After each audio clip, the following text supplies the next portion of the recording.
Hello everyone, and welcome back to Mr. Night Fear. I know many of you listen to these stories to help you fall asleep. So before you get settled in, I'd love for you to leave a comment letting me know where you're listening from. And if you're enjoying the episodes, don't forget to like and subscribe to the channel. Now, let's get comfortable, relax, and begin. When my husband was stationed at Kadena Air Force Base in Okinawa, we had to live off base until housing became available. Luckily, we found a spacious two-bedroom apartment on the third floor, just outside Gate 5. The complex was mostly filled with other Americans. Okinawans tend to avoid places they believe are haunted, but I never thought much of it at the time. For the first couple of months, everything was normal. Then, one night, something strange happened. I was washing dishes after dinner and had placed the steak knives in the drying rack with the blades facing up by mistake. While rinsing a plate, I accidentally scraped my arm on one of the blades. Annoyed, I carefully turned them all over so the blades faced down and continued washing. My husband came into the kitchen and we talked for a bit. When I went to put another dish in the rack, I froze. Every single knife had been turned back over, blades up. Shocked, I asked my husband if he had done it, but he swore he hadn't touched them. Not long after that, something else happened, this time around Christmas. My husband was sitting at the desk, working on the computer, when he suddenly gasped, ripped off his glasses, and pushed his chair back all at once. My son and I rushed over, asking what was wrong. He hesitated, then said that something had poked him, hard, right above his left eyebrow. He tried to brush it off as just a muscle spasm, but I could tell it unsettled him. About 10 minutes later, my son suddenly yelled from the living room, "Mom!" There's smoke coming out of the bathroom and floating down the hall. I ran in, but by the time I got there, it was gone. My son described it as a gray mist, drifting toward the front door before vanishing.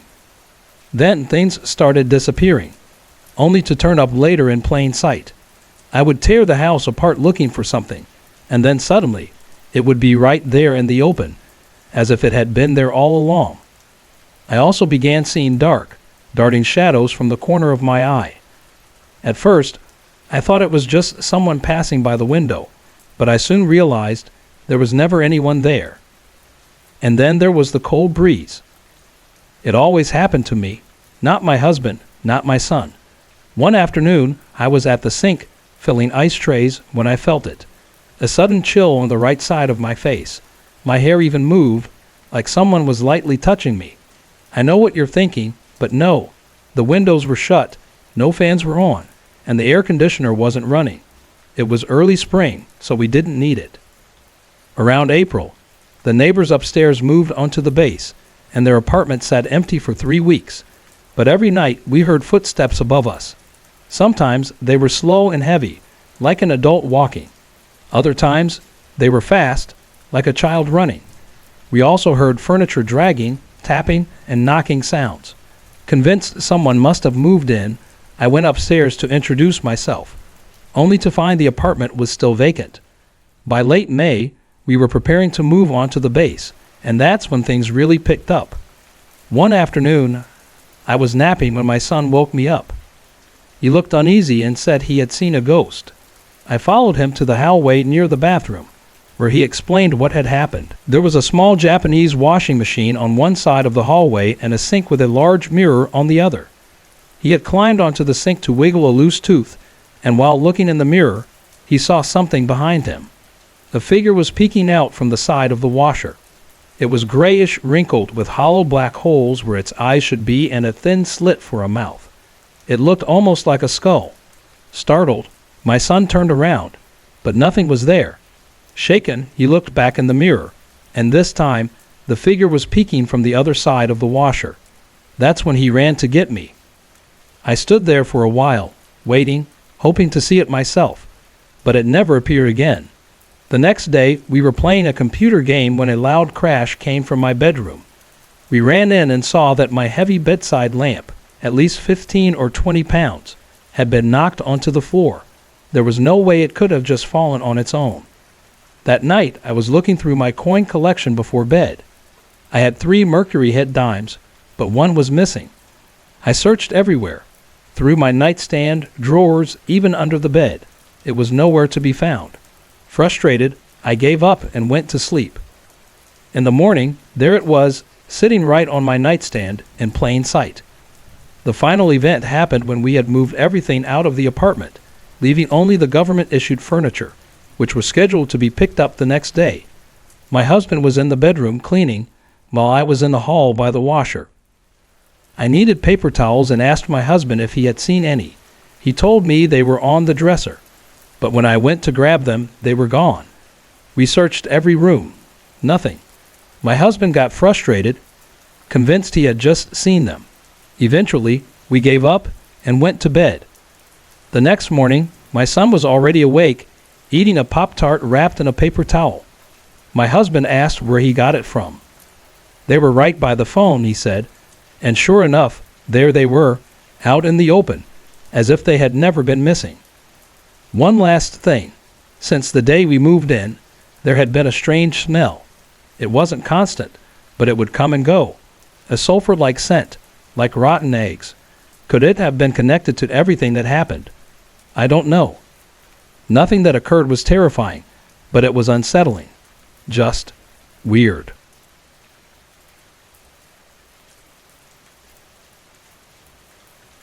I'm 13 years old, and my dad is in the Air Force.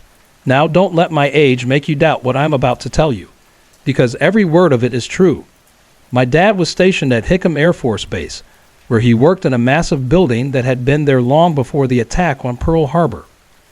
Today, it serves as the Pacific Air Force's headquarters, but back during World War II, it was a dormitory that housed 3,000 men. If you looked at the building from the air, it formed the shape of a number sign, #. One specific section, known as the L Wing, had a dark history. During the war, a bomb crashed straight through the roof of the mess hall in that wing, exploding on impact. At the time, a man had been inside, mopping the floor. He didn't survive. Since then, people say his spirit still lingers there. My friend and I first heard about this from our dads, who worked in the building. We also heard chilling stories from others who had encountered something they couldn't explain. The security police who patrolled the L Wing had their own terrifying experience. They were running a training drill, simulating a criminal loose in the building. The lights were on, all exits were sealed, and the halls were fully secured. That's when one young airman, sprinting down a bright hallway, suddenly collided with something. It felt like a person, solid and real, but when he looked up, no one was there. Then, from the opposite direction, he heard heavy footsteps running away. That same airman told me this story himself. My dad confirmed it too. After that night, the security police stopped patrolling the third floor of the L Wing. They refused to go up there. They spoke of eerie moans drifting down from the third floor, footsteps echoing through the thin ceilings above them. Even though they were trained for real-world dangers, whatever was up there had shaken them in a way nothing else had. That's when we had an idea. On Halloween night, my dad, my friend, his dad, and I decided to stay in the building. We wanted to see if we could experience Charlie, as some called the ghost, for ourselves. We climbed to the third floor, walking through the dimly lit hallways. Our dads weren't as scared as we were. In fact, they teased us, tapping our shoulders or suddenly shouting, "Charlie," to spook us. Then we heard it. A low, eerie moan. We froze. The sound grew louder, closer. Then, footsteps, fast, heavy footsteps, pounding toward us. That was all it took. We ran. Racing down the stairs, we didn't stop until we reached the first floor, our hearts pounding. We tried to shake it off, telling ourselves we had imagined it. Maybe the old building just made strange noises. Still, we couldn't help but test it one more time. We crept up to the second floor stair landing and listened. And sure enough, the moaning started again. Footsteps followed, thudding along the floor above us. This time, we didn't hesitate. We bolted back down to the first floor and decided to sleep, if we could. But how do you forget something like that? How do you explain what we heard that night? What do you think? Was it just an old building settling? Or was someone still walking those halls?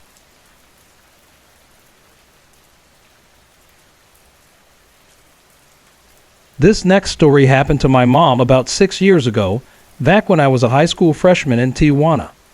To help you picture the setting, let me describe it briefly. My high school was a 4-story building in downtown Tijuana. It used to be a monastery dedicated to San Francisco de Asís and stood directly across from a beautiful church. The school had been operating since 1954. This happened during a parent-teacher meeting where report cards were handed out. It was a big night for both students and parents. The top 3 floors were crowded with hundreds of parents eager to hear about their kids' grades. My mom went with my older sister, who was a senior at the time, while I stayed home to watch my younger brother. My mom arrived early, around 6 p.m. Since it was winter, it was already dark outside. She and my sister climbed to the 3rd floor, where my homeroom was. The hallway there had tall, wide windows, and with the darkness outside, their reflections were clear in the glass as they walked. At some point, my mom walked a few steps ahead of my sister. She glanced at the window beside her and froze. A figure stood in the reflection. It was tall and thin, wearing a long brown overcoat with a hood. It stood still near the stairwell leading to the 4th floor. Then, slowly, it bent forward, as if tying a shoe. Startled, my mom turned to look directly at it, but there was nothing there. She thought, for a moment, that it might have been my sister, but then my sister appeared a second later, walking just behind her. My mom's face must have shown her confusion because my sister asked what was wrong. When my mom described what she had seen, my sister went quiet for a moment before speaking. She had heard a story about the school. Years ago, when the building was still a monastery, a Franciscan monk had lived there under strict, isolated conditions. According to legend, he hanged himself in a room on the 3rd floor, the very floor they were standing on. That room is now the school's music room. Some say his ghost still roams the 3rd and 4th floors, walking from the music room up the stairs, before disappearing through a small, narrow door between 2 classrooms on the 4th floor. The school custodians don't believe in ghosts, but they admit to hearing strange noises, loud crashes, like chairs being knocked over, coming from the upper floors when no one is there. My mom knows what she saw that night, and she hasn't forgotten it since. Hey everyone, I put a lot of effort and heart into creating these videos just for you. If you're enjoying the content, I'd love to hear from you. Drop a quick comment below and let me know where you're watching from and what time it is for you right now. Your support means the world to me, and it keeps me motivated to bring more awesome videos your way.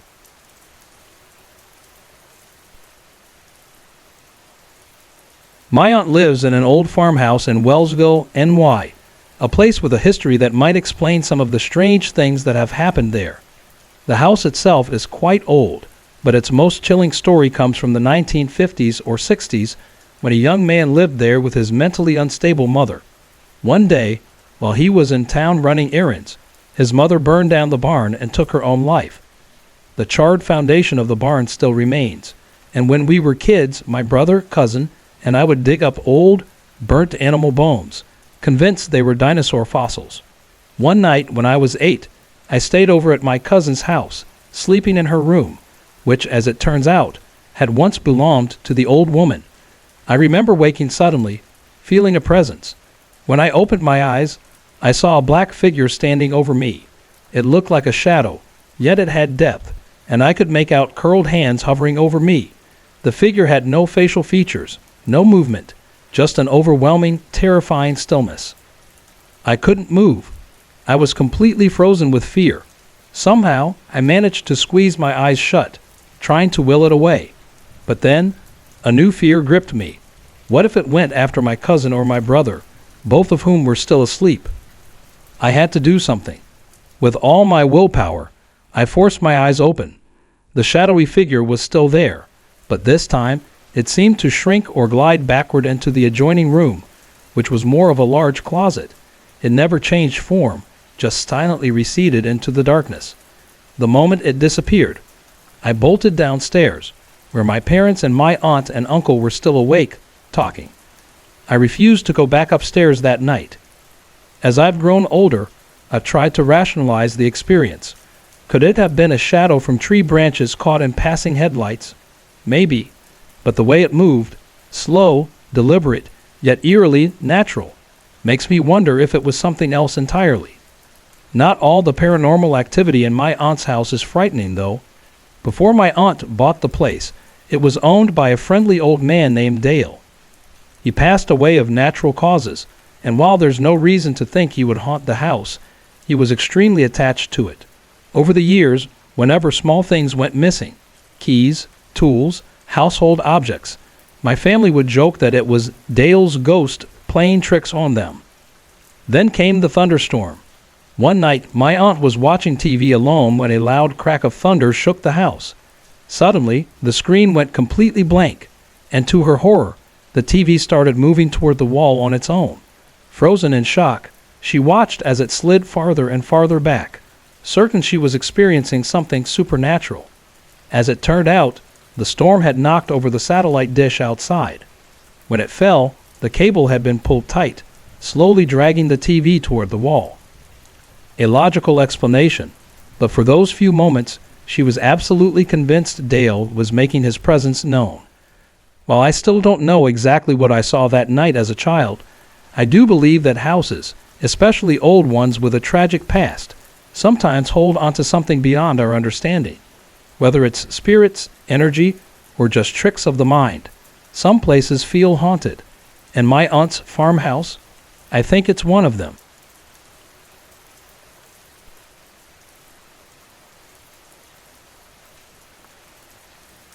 It all began in 1992 when I moved into a house in Ironton, Ohio, a small town in the southern tip of the state. The house was over 100 years old, and at first, everything seemed normal. I was getting used to the usual sounds an older home makes, the creaks, the groans as it settles at night. But after 2 weeks, things changed. One late October night, after watching David Letterman, I went about shutting up the house. The night air had turned crisp, and I closed the windows before heading to the kitchen to switch off the lights. The basement door was in the kitchen, and just as my hand reached for the light switch, I heard it. Footsteps. Slow, heavy steps, rising from the basement. I froze, my heart pounding as the sound grew louder. There were no windows, no doors leading outside from the basement. Whoever was down there had no way in, no way out. The footsteps continued, steady, unhurried, until they reached the landing at the top of the stairs. I stood, staring in disbelief, as the doorknob twisted. The door creaked open slightly, pausing for a moment, then slammed shut with a force that shook the walls. I stood rooted to the spot, expecting someone, to step through, but nothing came. That was enough for me. I grabbed my jacket and left, spending the rest of the night at a relative's house. The footsteps and the slamming door became a regular occurrence. No matter how much I tried to ignore it, the unease in that house never faded. I decided to dig into its past, and what I found made my stomach drop. In 1956, a murder-suicide had taken place there. The couple living in the house, the Gilberts, had their lives end in a violent tragedy. The husband, in a fit of rage after discovering his wife had been unfaithful, slit her throat while she slept. Then, drenched in her blood, he went down to the basement and hanged himself from the wooden beams. When authorities found him, the knife lay on the floor beneath his body. That knowledge weighed heavily on me, making every noise, every shadow seem more ominous. A month after learning the truth, I had friends over for Memorial Day weekend. I kept quiet about the house's history, not wanting to scare them or plant ideas in their heads. Joe and Sheila arrived late Friday night, and we stayed up drinking coffee and talking. By 1 a.m, we turned in for the night. Around 3:30 a.m., I woke up to a scream. Joe and I rushed into the hallway to find Sheila standing there, trembling. It took a few moments to calm her down before she finally told us what she had seen. On her way to the bathroom, she noticed a figure approaching her in the hallway. A woman dressed in white, her throat torn open as if it had been ripped apart.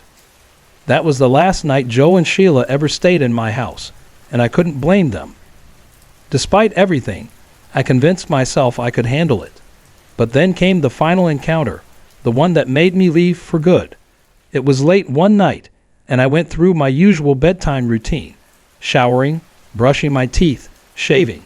The bathroom mirror was fogged up from the heat, and as I moved my razor across my skin, I noticed something behind me, a shape barely visible through the misty reflection. My breath caught in my throat as it became clearer. A man. His face was expressionless, his eyes hollow, staring past me as if I wasn't there. His mouth hung open, frozen in a silent moan. I didn't turn around. I couldn't. My body broke free of its paralysis, and I ran, grabbing only the essentials before fleeing the house for the last time. I returned a week later with friends to gather the rest of my belongings, but I never set foot inside again. Since then, I haven't experienced anything like what happened in that house, and I hope I never do again. Sorry to interrupt. If you're enjoying the story, let me know in the comments and tell me where you're watching from. Don't forget to like and subscribe for more.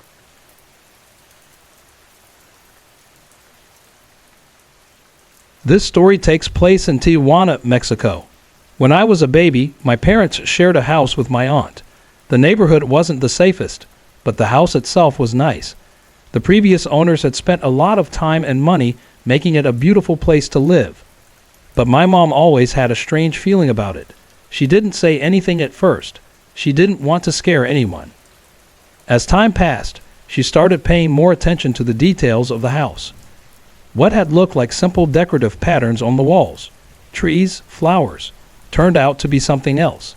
The designs formed hidden silhouettes of people in suggestive positions. At first, she thought she was imagining things, but when she brought it up, my dad and aunt admitted they saw it too. Her sisters, who would visit from time to time, also started feeling uneasy. Eventually, they stopped coming over, asking my mom to visit them instead. She didn't argue, she felt the same way. Then one day, while cleaning, my dad accidentally hit the wall. The sound was hollow. Curious, he peeled away the wallpaper and found a small hidden door. It was already late in the evening, so they decided to wait until morning to open it. My mom didn't like the idea of checking it out at night. The next morning, they opened the door. Inside was a tiny closet filled with old nightgowns, makeup, slippers, and cheap jewelry. Nothing valuable, just remnants of someone's past life. That's when they realized what the house had once been. They later found out that the previous owner was an older woman who had run a brothel there. The story goes that one day, she hired someone to install new curtains. But instead of finishing the job, the workers turned on her. They stabbed her, then ransacked the place, searching for money. Her body was hidden in the basement, where it was later discovered by one of the women who worked for her. Even after learning the truth, my parents weren't scared enough to move, until something terrifying happened. One night, my mom came home and put me in my crib. As she was tucking me in, she heard my aunt's voice call out, "Diana, you home?" My mom called back and walked toward my aunt's room, but when she got there, no one was inside. That's when she realized she was completely alone in the house. Heart racing, she grabbed me, turned on every light, and sat in the living room with the front door wide open, waiting for someone to come home. Soon after, my parents decided to leave the house for good.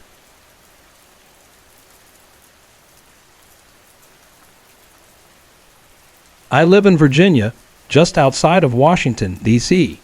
There's a church in Potomac, Maryland, about a half-hour drive from where I live. It's right down the street from my ex-girlfriend's house.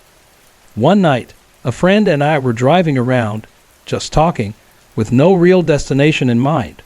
We ended up in Maryland, and there was a restaurant I wanted to check out. On the way there, we passed by the church. It was around 2 in the morning. The moment we drove past, something strange happened. I pulled over to the side of the road, and both of us just stared at each other. Almost at the same time, we asked if the other had felt it, a sudden wave of cold. It was the middle of winter, but my car heater was on full blast.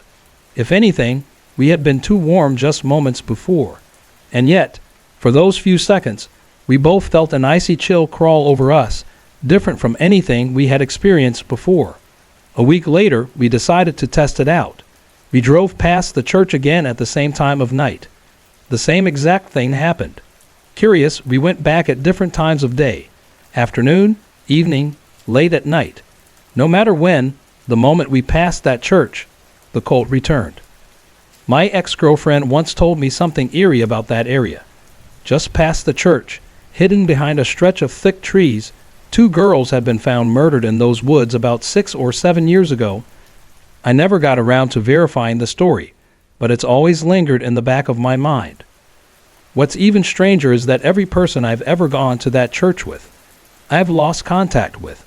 My ex-girlfriend and I had a rough breakup, and we never managed to stay friends. The friend who was with me that night, we started fighting a lot afterward, over the smallest things, until eventually we just stopped talking altogether.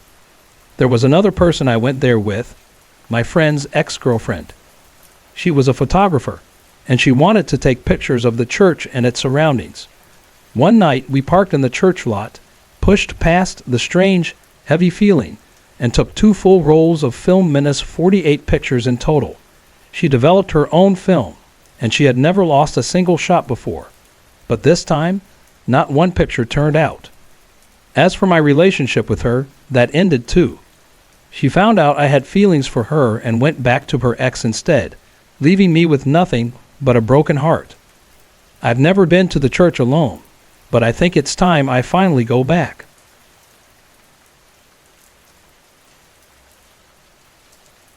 I've had a few paranormal experiences at my grandmother's house. For years, while I was growing up, I never liked going there. It wasn't because I didn't love my grandparents. I did. We were very close, but something about that house always felt off. No matter how much fun I had during the day, I dreaded spending the night. I almost never stayed more than one night before asking to go home. It wasn't until a couple of years ago, at a Christmas gathering, that I learned I wasn't the only one who felt this way. The house had a history, a disturbing one. That night, we were all sitting in the living room when my mom suddenly walked in and asked, "Whose baby is in the dining room?" Everyone looked at her confused. Nobody at the party had brought a baby. A few of my aunts rushed in to check. A few moments later, they came back looking pale and shaken. They told us they had seen a baby crawl into the middle of the floor, then disappear, fading away right in front of them. That was when the stories started coming out. It turned out years ago, an infant had died in that house. My grandparents' house is a massive 4-story home built around the turn of the century. The front has a large cement porch, and the basement runs deep under it. Ever since I was a kid, I avoided one specific part of the basement, the cellar directly beneath the porch. Every time I went near it, I got a sudden vivid image in my mind. A man, blue in the face, blood running from his forehead. I didn't know who he was, but the image was so strong that I learned to stay away from that area. Many years later, I was talking to my mom and my aunts, who had grown up in the house. They told me something chilling. One of the original owners of the house had been involved with the mafia. One day, he mysteriously disappeared, and soon after, my family said the porch was built. To this day, I've been trying to convince my grandparents to let me dig under there. The scariest experience I had was in my uncle's old bedroom. When I was 17, my grandparents left me alone in the house for a few hours. I don't know what came over me, but I decided to confront my fears. The house always made me uneasy, and I wanted to prove to myself that it was just my imagination. I started exploring, walking through rooms I usually avoided. Eventually, I made my way upstairs to my uncle's room. I hated being in there, even during the day, but I wanted to go to the attic, and the only way up was through that room. As I stood in the stairwell leading up, something hit me, a sharp, sudden image in my mind, just like in the basement. But this time, it was different. I saw a teenager hanging himself right in that very spot. I stood there frozen. I didn't know what to think. I had never heard of anything like that happening in the house before. Later that year, at the Christmas party, my grandmother told me the truth. A teenager had hung himself in that stairwell. My uncle then told me something even stranger. When he was younger, something would pull the sheets off his bed at night. He would hear whispers telling him to leave the room. That room had belonged to the boy who died. That night, my aunts and my mom shared even more. My grandparents' room, they said, was haunted by the spirits of an elderly couple who had died there. They had seen them more than once, watching from the doorway, standing by the window. That would explain why I always felt uneasy in that room, like someone was staring at me the whole time. The only place in the house I ever felt safe was a small upstairs bedroom. It was the only room that didn't make me anxious, the only place I could sit and feel at peace. I never knew why. I mentioned it to my mom once, telling her how much calmer I felt in there. She smiled and told me it had been her old room. When she was little, she had placed an angel statue in the room, believing it would protect her. And maybe it still did, because somehow that room always felt different, like it had been untouched by the rest of the house. That Christmas night, we all sat together, sharing years of experiences we had never spoken about before. On one hand, it felt good to finally tell someone. On the other, I couldn't believe how much darkness had been hidden inside that house all these years.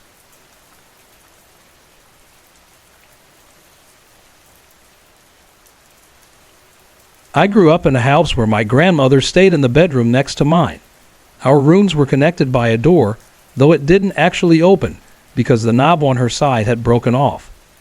All that was left was a small hole in the door. In 1990, my grandmother's health started to decline quickly. She began to experience delusions and would often talk to apparitions that she saw on the ceiling.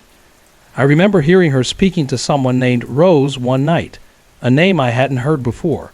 A few days later, we received news that Rose had passed away. It was one of those strange moments that left me feeling uneasy.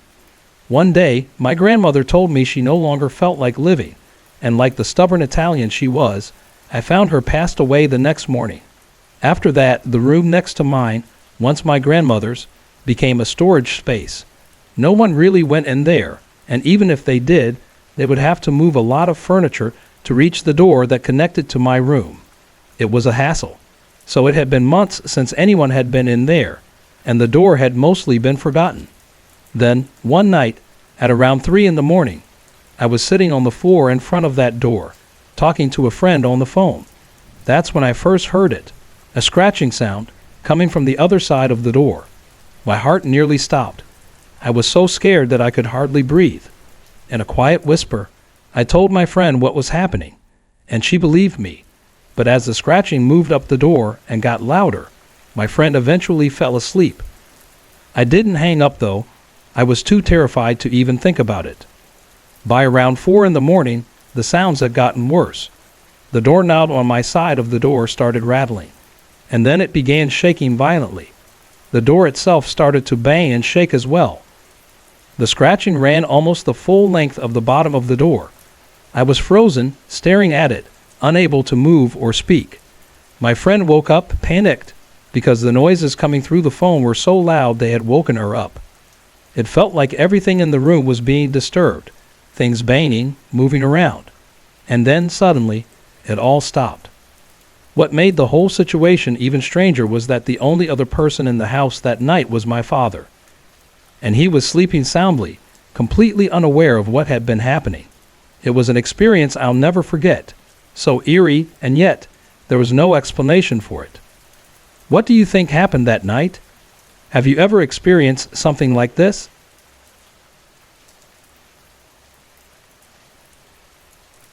When I was around 8 or 9, maybe older, I was at a friend's house in my hometown of Fremont, Ohio.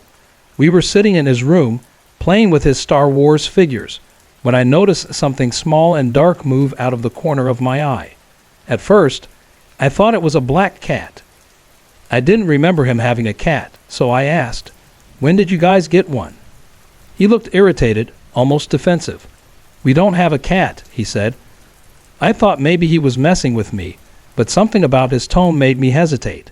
A moment later, I stepped into the hallway, and there it was again, right by the stairs that led down to the living room. It was quick, too quick, but I knew I had seen it. I pointed toward the stairs. "Well, what's that then?" My friend stepped beside me, but before he could look, it darted down the stairs. He missed it completely, and when he turned back to me, He looked even more annoyed, like I was playing a joke on him. Feeling unsettled, I called down to his mom, who was sitting in the living room. "Did you see that?" She didn't ask what I meant. She didn't even look surprised. Her expression changed immediately, and her voice was sharp when she spoke. "Get back in the room, and stay away from the stairs." I had no idea what I had done wrong, but I listened. I was supposed to spend the night, but about half an hour later, my parents showed up out of nowhere and took me home. No one gave me a reason. I assumed my friend's mom had gotten mad at me for something and wanted me gone. Maybe she thought we were being too loud. I didn't think much about it again until years later. I was around 18 when I finally learned the truth. My mom and I were talking about something completely unrelated when the conversation took a strange turn. Out of nowhere, she brought up that night. She hesitated, then told me something that made my stomach drop. My friend's house had been haunted, maybe even worse than haunted. His family had been dealing with it for years. They had seen black figures around the house, always lurking near the bathroom mirror by my friend's bedroom. They weren't just shadows. They had attacked people before. My friend's family never talked about it with anyone outside their church. I felt a cold chill when she said that. What I had seen wasn't a cat. It was one of those things. And worse, it was one of the most aggressive ones. His mom had been terrified when I saw it. She called my mom in a panic because those things had never appeared to anyone outside the family. Until me. A few days later, the church sent their pastor and some deacons to cleanse the house. The moment they started, the house fought back. The figures lashed out. One of the deacons even became possessed for a moment, speaking in a voice that wasn't his own. They had to leave before they could finish. But after that night, everything stopped. Still, every time I drive by that house, I get the strangest feeling, like something is still there, watching, waiting. What made my mom bring up that story in the first place was something that had been happening in our house. For years, I had been hearing strange sounds when I was home alone. I'd be upstairs in my room and hear cabinets opening, glasses clinking, the fridge door shutting. Every time I'd go downstairs, expecting to find someone there, but every time, the kitchen was empty. One night, something happened that I still can't explain. I had just come home from school. Our house had a back entrance that led into a small landing. From there, stairs went up to the kitchen on the left and down to the basement on the right. As I stepped inside, I glanced toward the basement and froze. Someone was there. A figure peeked around the corner at me, just for a second, like they were checking to see who had come home. Then, just as casually, they slipped back into the basement. The lights were on down there. I thought it was my mom. I went upstairs, where she was sitting at the kitchen table, decorating a cake. "Who's in the basement?" I asked. She looked up, confused. No one. My stomach tightened, but I just saw someone down there. She frowned. "I haven't been down there." I didn't want to check, but we had to. We went to the basement door together. The lights were off. No one was there. That's when I told her about all the weird things that had been happening. The cabinets opening, the sounds of glasses moving, the fridge door shutting on its own. She listened, but I could tell she wasn't sure what to think. Still, something about what I said must have unsettled her, because somehow the conversation drifted to my friend's house. It wasn't a story she had planned to tell me. It just came out. I don't know what those things were. I don't know if they were ghosts, demons, or something else entirely. But I do know they exist. Over time, I've learned that if I don't acknowledge them, if I just let them be, they seem to leave me alone. Maybe they feed off fear. Maybe they just want attention. It's been 4 years since my last real experience, and oddly enough, in the time since I moved out of my parents' house, something strange has happened. I used to get déjà vu all the time, those weird moments where you feel like you've lived something before. But since I left, I hardly ever get that feeling anymore. It's probably just a coincidence. Probably.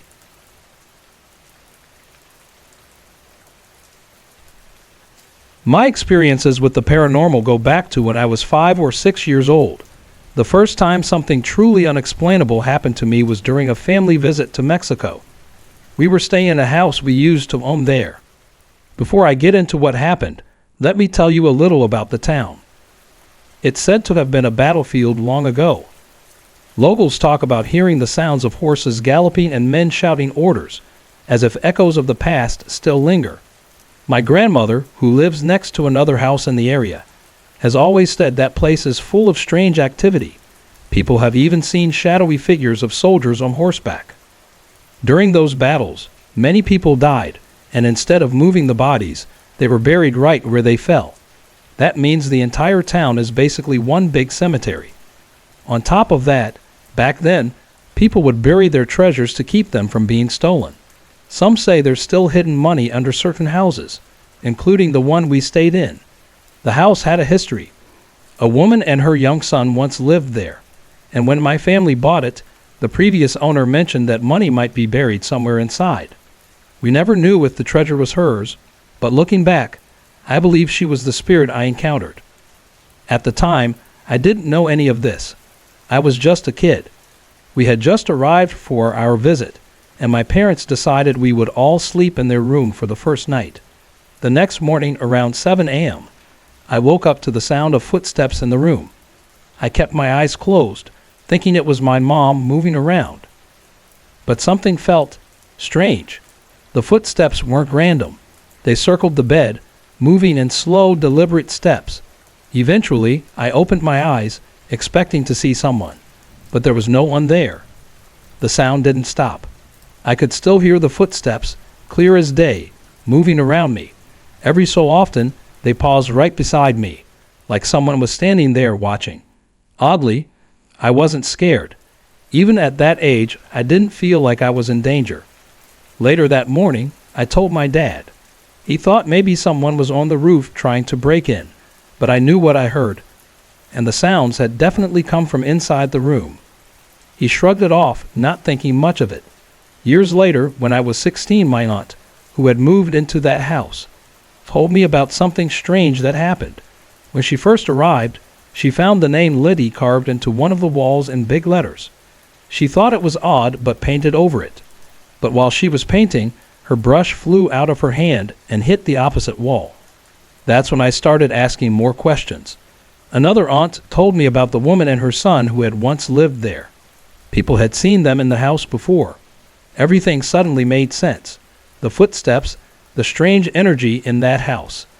I believe the woman's spirit was still there, watching, waiting.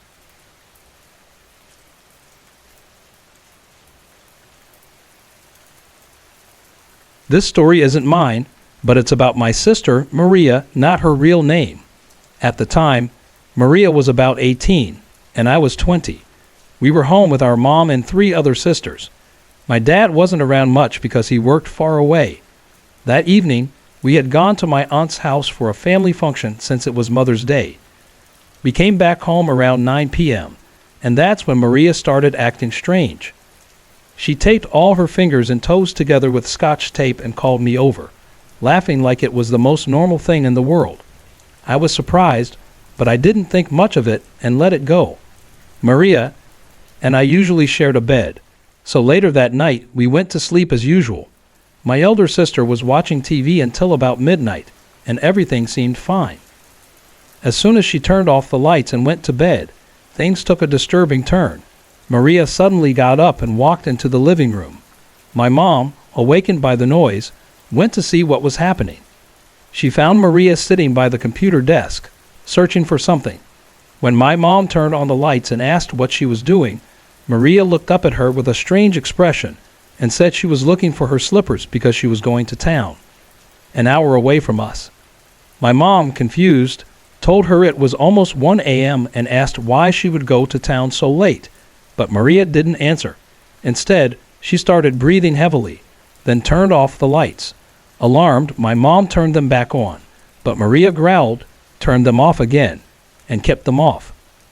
Maria started walking toward my mom in a strange, aggressive way, her shoulders squared, her hair loose, her eyes rolling in their sockets. My mom panicked and ran to the bedroom, locking the door behind her. Maria followed, banging on the door, and making loud, unnatural noises. The commotion woke my uncle next door, who rushed over. The moment he saw Maria, he began praying. Maria walked toward him, but as soon as he touched her, she collapsed, unconscious.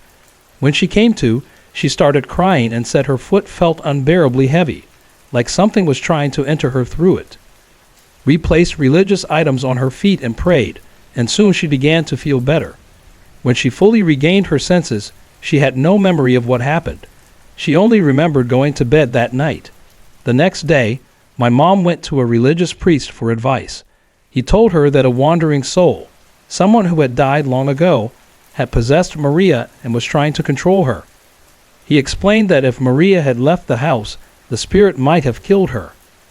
He also revealed that the spirit had entered through her hair, which she had left loose while walking under a big tree in our yard.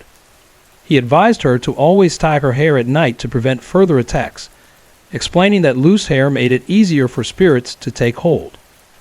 After following his advice and performing the prayers, Maria was never attacked again. But for 3 months, we were too afraid to sleep in the same room. The experience left us all shaken.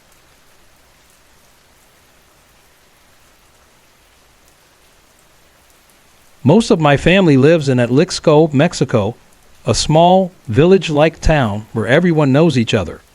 Last August, my mother and I traveled there, as we do every year, to pay our respects to my deceased brother. But this visit was unlike any other. We stayed at my grandfather's house, which sits at the bottom of a steep hill.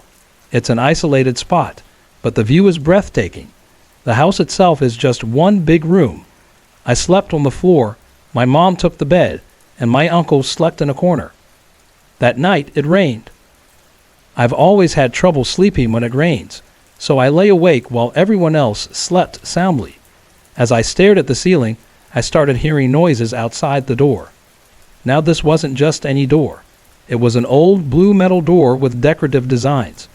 At the top there was an open section, no glass, just an empty space where you could see outside. Curious, I got up to check. Standing at the bottom of the stairs outside was a figure. It was difficult to see in the darkness, but it looked like a man. My first thought was that it was my grandfather. After all, he wasn't inside, and the dogs weren't barking.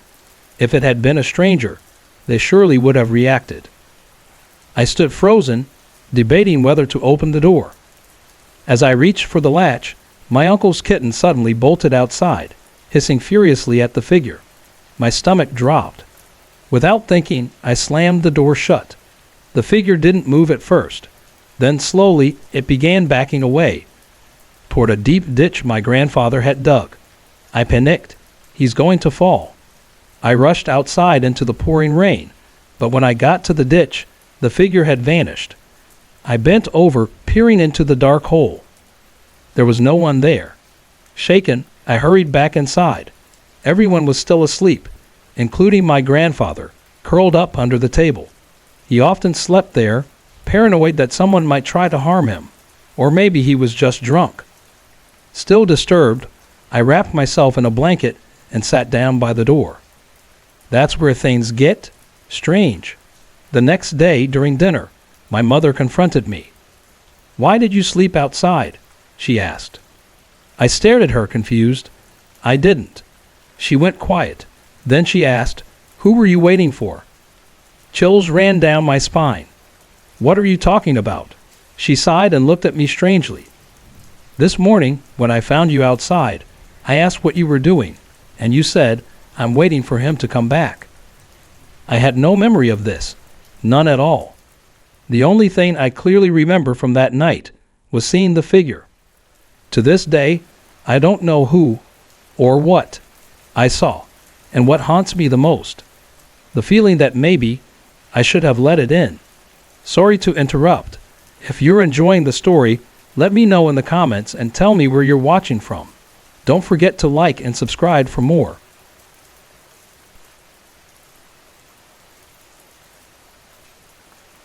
For as long as I can remember, people have said my grandparents' house was haunted. My father and his 8 siblings grew up there, and every single one of them described seeing the same ghosts. The most well-known was a young woman who would appear at night. She always repeated the same chilling story. She had killed her mother on this land, and later, her husband had killed her, burying her body somewhere on the property. What made it even more unsettling was that all my aunts and uncles described her exactly the same way. A tall woman in her early 20s, with long, jet black hair, dressed in old-fashioned clothes, like someone from the 1800s. But she wasn't the only presence in the house. There was something much darker. A figure that seemed less like a ghost and more like a demon. They said it would open their bedroom doors at night, standing in the doorway in a different outfit each time. Sometimes it would just laugh. Other times, it would come closer and choke them. One of the most terrifying stories came from my aunt. She woke up to eerie organ music playing in the darkness. Then her bedroom door slammed open, and the figure appeared. As it walked toward her, it started changing. With each step, it shifted into a different person, but every version had the same pitch-black eyes. Then, just as suddenly, it vanished. Everyone in the house had seen this thing, but my Aunt Grace had the most encounters. After she gave birth to her first child, she stayed at my grandparents' house while her husband worked night shifts. One night, she woke up to a strange sound, clapping. When she opened her eyes, she saw two hands hovering over her baby's crib, slowly clapping together. That was the last time she ever spent the night in that house. The story of the young woman haunted my dad for years. About 5 years ago, he and his brothers decided to investigate her claims.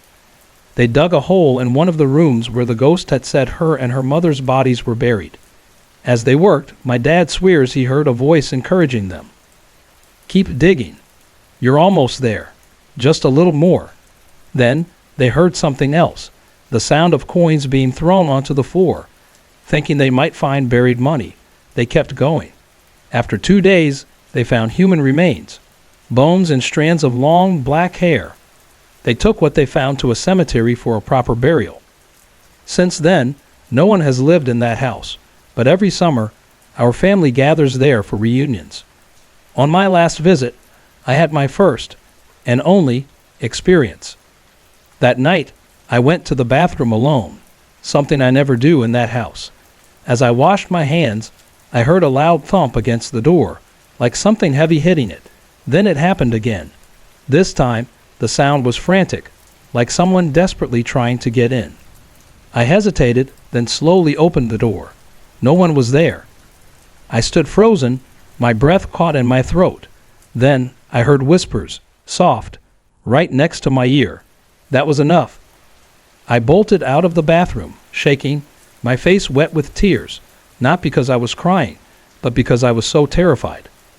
I was 21 at the time, and that was the only time I ever experienced something in that house.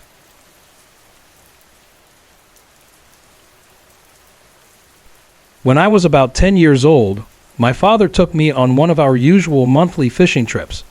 We headed to a man-made irrigation canal to catch whatever we could find. As I got the buckets ready, my father threw the net into the water and began dragging it up the bank. As he pulled, his expression shifted, fear mixed with unease. I quickly realized why. In the net were 3 enormous crabs, the smallest of them at least 12 inches across its shell, with massive claws. These crabs looked like what we in Guyana call butt crabs, but they were much larger than normal. Hideous. My father carefully secured them in the net, and we decided to take them to his parents' house, just a few houses away. When we arrived, my father placed the crabs on the ground and called my grandmother and aunt to come see. My aunt came out first, took one look, and immediately started screaming. "You brought those demon things home. Get them out of here." My grandmother followed, saw the creatures, and nearly fainted. She begged my father to release them immediately. Before my father was born, his grandfather, my great-grandfather, used to fish in the Atlantic Ocean to supplement his income from cutting sugarcane. On one of his trips, he caught a massive crab, measuring over 16 inches across. He placed it in a tightly covered bamboo basket, called a quake, and carried it home to show his family.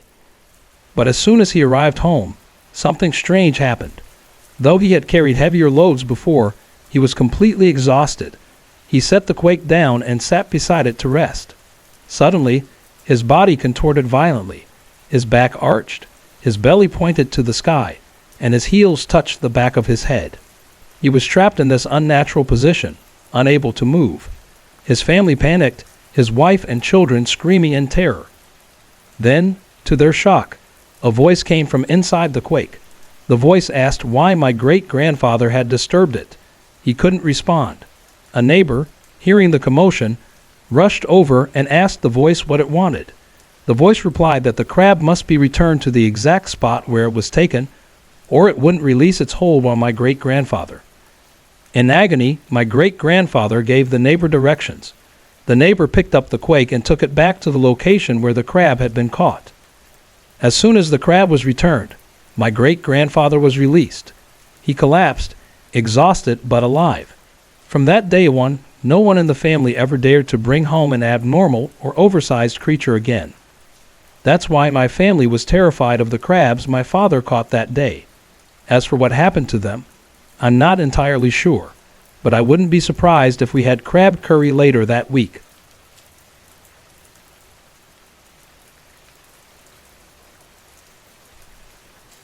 My Aunt Reina's wedding was in Nayarit, Mexico during my winter break in 9th grade. My parents, my sisters, and I flew there to attend. I've never been much of a fan of wedding receptions, so I got bored quickly. My younger sisters were already dozing off in their chairs. My dad decided to take us back to my grandma's house, warning me that no one else would be home. "If you get bored, you won't be able to come back," he said. I had only been to my grandma's house a few times as a child, so I didn't know much about its layout, where certain light switches were, how to unlock certain doors. To avoid any hassle, I decided to stay in the upstairs room where we were sleeping. I passed the time drawing and watching TV, but eventually, I got sleepy. Before dozing off, I warned my sisters to stay in the room and not to play on the spiral staircase just outside our door. It was old and unstable. That's why we always used the outside staircase instead. I must have been asleep for about 3 hours when I woke up to my youngest sister shaking me. Her face was pale. "I heard footsteps on the staircase," she whispered. Thinking it might be our dad, she had gone out to check, but no one was there. This was strange because no one was allowed to use that staircase. Half asleep, I told her to wake me if she heard it again. 10 minutes later, she came running back, terrified. This time, I couldn't ignore the cold dread crawling up my spine. Something was watching us. I told my sisters to put on their shoes. We were leaving.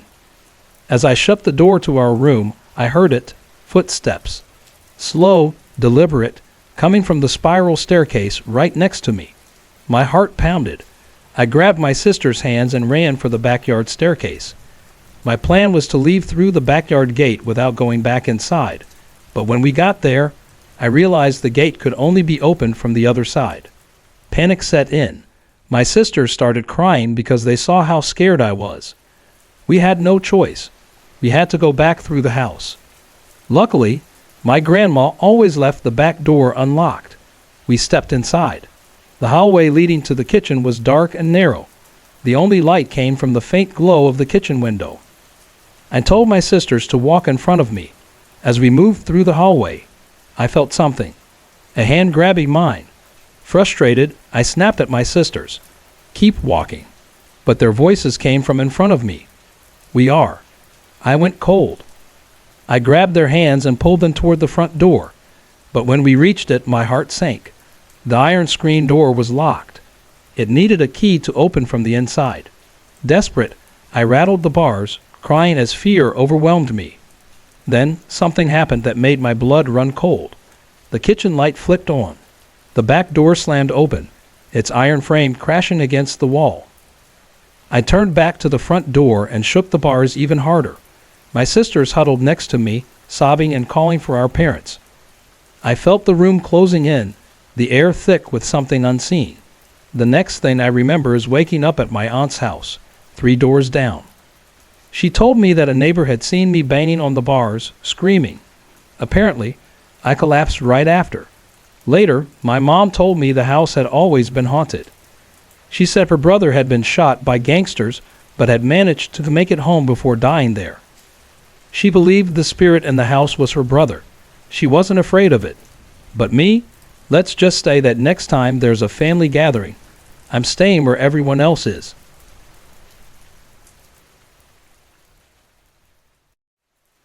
I never thought I'd have a supernatural experience in Berbice. It's a countryside place I visit every chance I get. My uncle and grandmother, on my mother's side, live there. My mother's youngest brother, who used to live next door, now resides in Suriname, leaving his house empty for the past 5 years. Berbice has always been a peaceful and relaxing escape for me. I live in Georgetown, and going there has been part of my life since I was a kid.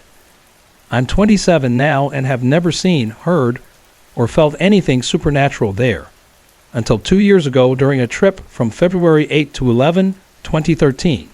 My uncle's house is upstairs, complete with a veranda that overlooks the seawall and the sea beyond. My grandmother's quarters are downstairs, along with my mother's room, which has a bedroom, kitchen, and dining area. There's an outdoor bathroom near the stairs for anyone staying downstairs to use. Growing up, I used to be scared of how dark the seawall side looked at night, but now it doesn't bother me, especially with the lights on outside and the gate locked. It's quiet and peaceful at night. My uncle has 3 children, O27, V26, and A19. I'm closest with V, who's always been easily scared. The 2 older siblings are married but visit often. When I stay in Berbice, I usually sleep downstairs in my mother's room with cousin A. 2 years ago. One evening, we were all on the veranda talking and laughing when my uncle and cousin started sharing their ghost stories. Intrigued, I foolishly said, "I don't believe half of what you're saying. I want to see it for myself." Big mistake. That night, I went to bed and had a dream of being chased by a girl I couldn't see. In the morning, cousin A told me she'd also dreamed of being chased by a girl and had woken up to see her staring at her with wide eyes. That night, around 2 a.m., I woke up needing to use the bathroom. I opened the door to step outside and froze. At first, my eyes struggled to adjust to the light. When they did, I saw a young girl, about 10 to 13 years old, standing near the stairs with her hand on the railing. She had no legs, her hair was in 2 braided ponytails, and her complexion suggested she was of mixed ancestry or Dougla. But it was her eyes, gray-green and eerie, that struck fear into me like nothing I'd ever felt. I slammed the door shut and stood there panicked, desperate to use the bathroom but unwilling to go outside. I remembered my mother's old potty under the bed. Pulling it out, I used it near the bedroom door. Midway through, I heard knocking at the door. Terrified, I jumped back into bed, listening as the knocking continued for a minute before stopping. I didn't sleep well that night. The next morning, I told cousin A what I'd seen. She jumped up and said, "That's the same girl I saw." She even mentioned the missing legs before I could. The following night, I was on the veranda, enjoying the cool breeze and the quiet scene of the seawall. Suddenly, to my left, I noticed 3 short, dark figures standing in a semicircle near the seawall. They were darker than the surrounding night. As I stared, all 3 heads turned to look at me at once. I was so startled I nearly fell over. Stumbling back into the house, I tried to calm myself when a power outage hit. Cousin A helped me close the windows, but we saw nothing outside. Fast forward to February 2013. One evening, I decided to step out onto the veranda. As I stood there, I saw a white figure in the yard wearing a long dress.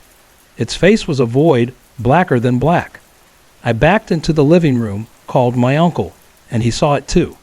Cousin A confirmed it as well. My cousin V's husband, however, claimed he couldn't see anything. The figure remained there for 15 minutes before vanishing. Since my first encounter, I now sleep upstairs with cousin A. That same night, I heard my name called and later soft whispering from my grandmother's room downstairs. I told myself it was just my imagination, but I couldn't shake the unease. The next morning, while running to the bathroom, I glanced at my uncle's yard and saw something in white sitting near the table under his house. Refusing to look closer, I asked my aunt to wait with me outside. My grandmother has a history with strange occurrences. She's known to read palms and talk to spirits. After cousin V's encounter, They once heard voices from her locked room in the middle of the night. My uncle says something occasionally takes over her, making her eyes turn glossy gray-green. Since then, my family teases me saying, "You wanted to see, and now you keep seeing." I'm going back next month and will update if anything happens again. Be careful what you wish for. They're always listening.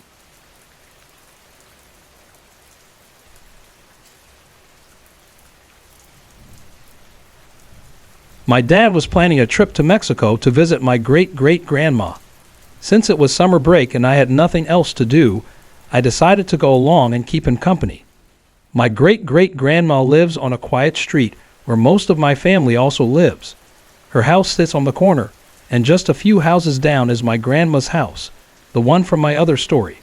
My uncle and aunt live 2 houses away, and my cousin's home is directly across the street. Basically, my family owns most of the block. When we arrived, we spent the afternoon catching up with everyone. Eventually, the family decided to go to a rodeo. I wasn't too excited about it, but I figured it might be fun to watch people get thrown off bulls. We stayed there for a while. The men drank, we talked, and then we all headed home. My great-great-grandma's house has an unusual layout. It's a 2-story home, but most of the rooms are downstairs. There are 3 bedrooms, a bathroom, the kitchen, and the living room on the first floor. Upstairs, there's just 1 bedroom, 1 bathroom, and a long hallway leading to the bedroom. The house is old, but it was rebuilt a few years before our visit. That night, my dad and I shared a room with 2 beds. We both fell asleep quickly. Around 5 a.m., I woke up. I'm always the first one awake, whether I'm at home or even at sleepovers. I felt restless but didn't want to wake anyone, so I decided to look around the house. I already knew the downstairs layout, but I hadn't been upstairs yet. Curious, I climbed the stairs. The upper floor was dark. To my left was the bathroom. Straight ahead, a long hallway stretched toward a closed bedroom door. I hesitated. I knew no one was staying in that room. My great-great-grandma lived alone and slept downstairs. Still, something made me want to see inside. I reached for the doorknob and slowly turned it. The moment the door opened, a strong gust of wind rushed out. The force of it made me step back, and my hair flew into my face. I stood frozen, staring inside. The room was dark and still. The window wasn't open. The curtains didn't move. There was no air conditioner in the house. I slammed the door shut and ran. As I hurried down the hallway, I felt something behind me. Then I heard footsteps, light but quick, following me. I rushed down the stairs. The moment I reached the bottom, the footsteps stopped. Heart pounding. I slipped back into bed beside my dad and squeezed my eyes shut. Somehow, I forced myself to sleep. By noon, I woke up to find my dad packing. We were leaving that night. I never told him or my great-great-grandma about what happened. A part of me wondered if I had disturbed something in that room. Not long after we left, my great-great-grandma moved in with my aunt because she needed help with daily tasks and could no longer live alone. The house has been empty ever since. Recently, I told my dad about that morning. He just laughed and ruffled my hair. He doesn't believe in ghosts, no matter how many stories my mom has told him from her childhood. Since nothing paranormal has ever happened to them, he brushes it all off. For now, I've decided to keep my curiosity and that experience to myself. After all, we all know how curiosity can lead to trouble.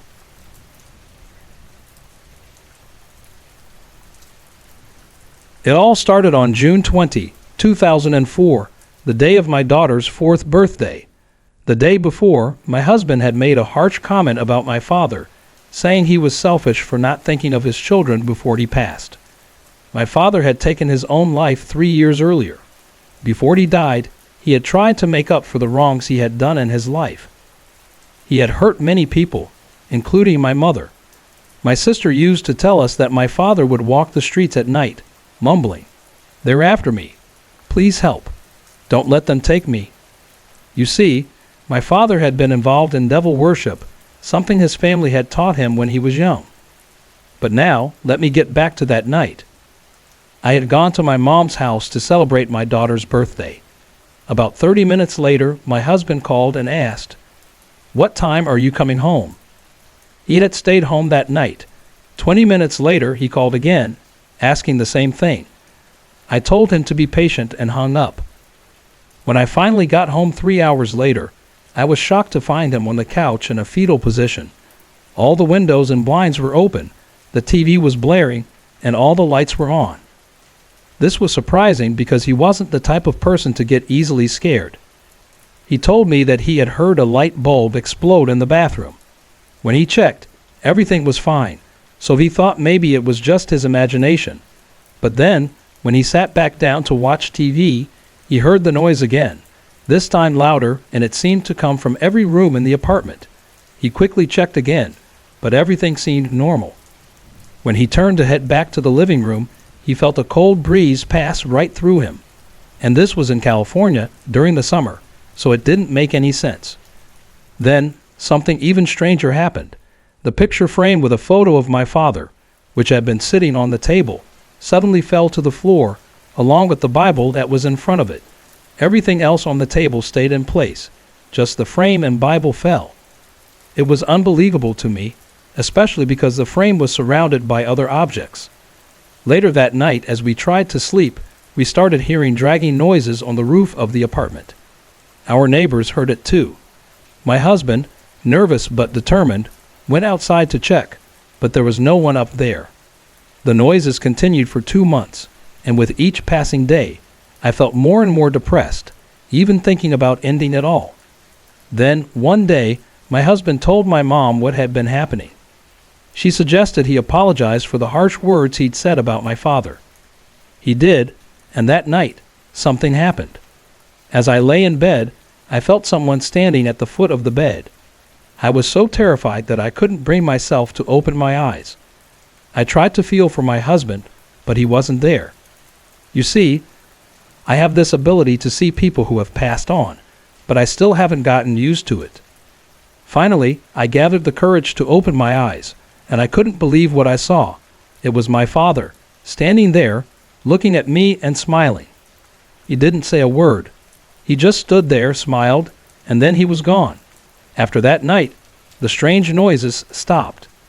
Since then, I've felt his presence from time to time, especially when I'm feeling down, but it's always been peaceful. That's the last I've experienced of him, and I've learned to accept that.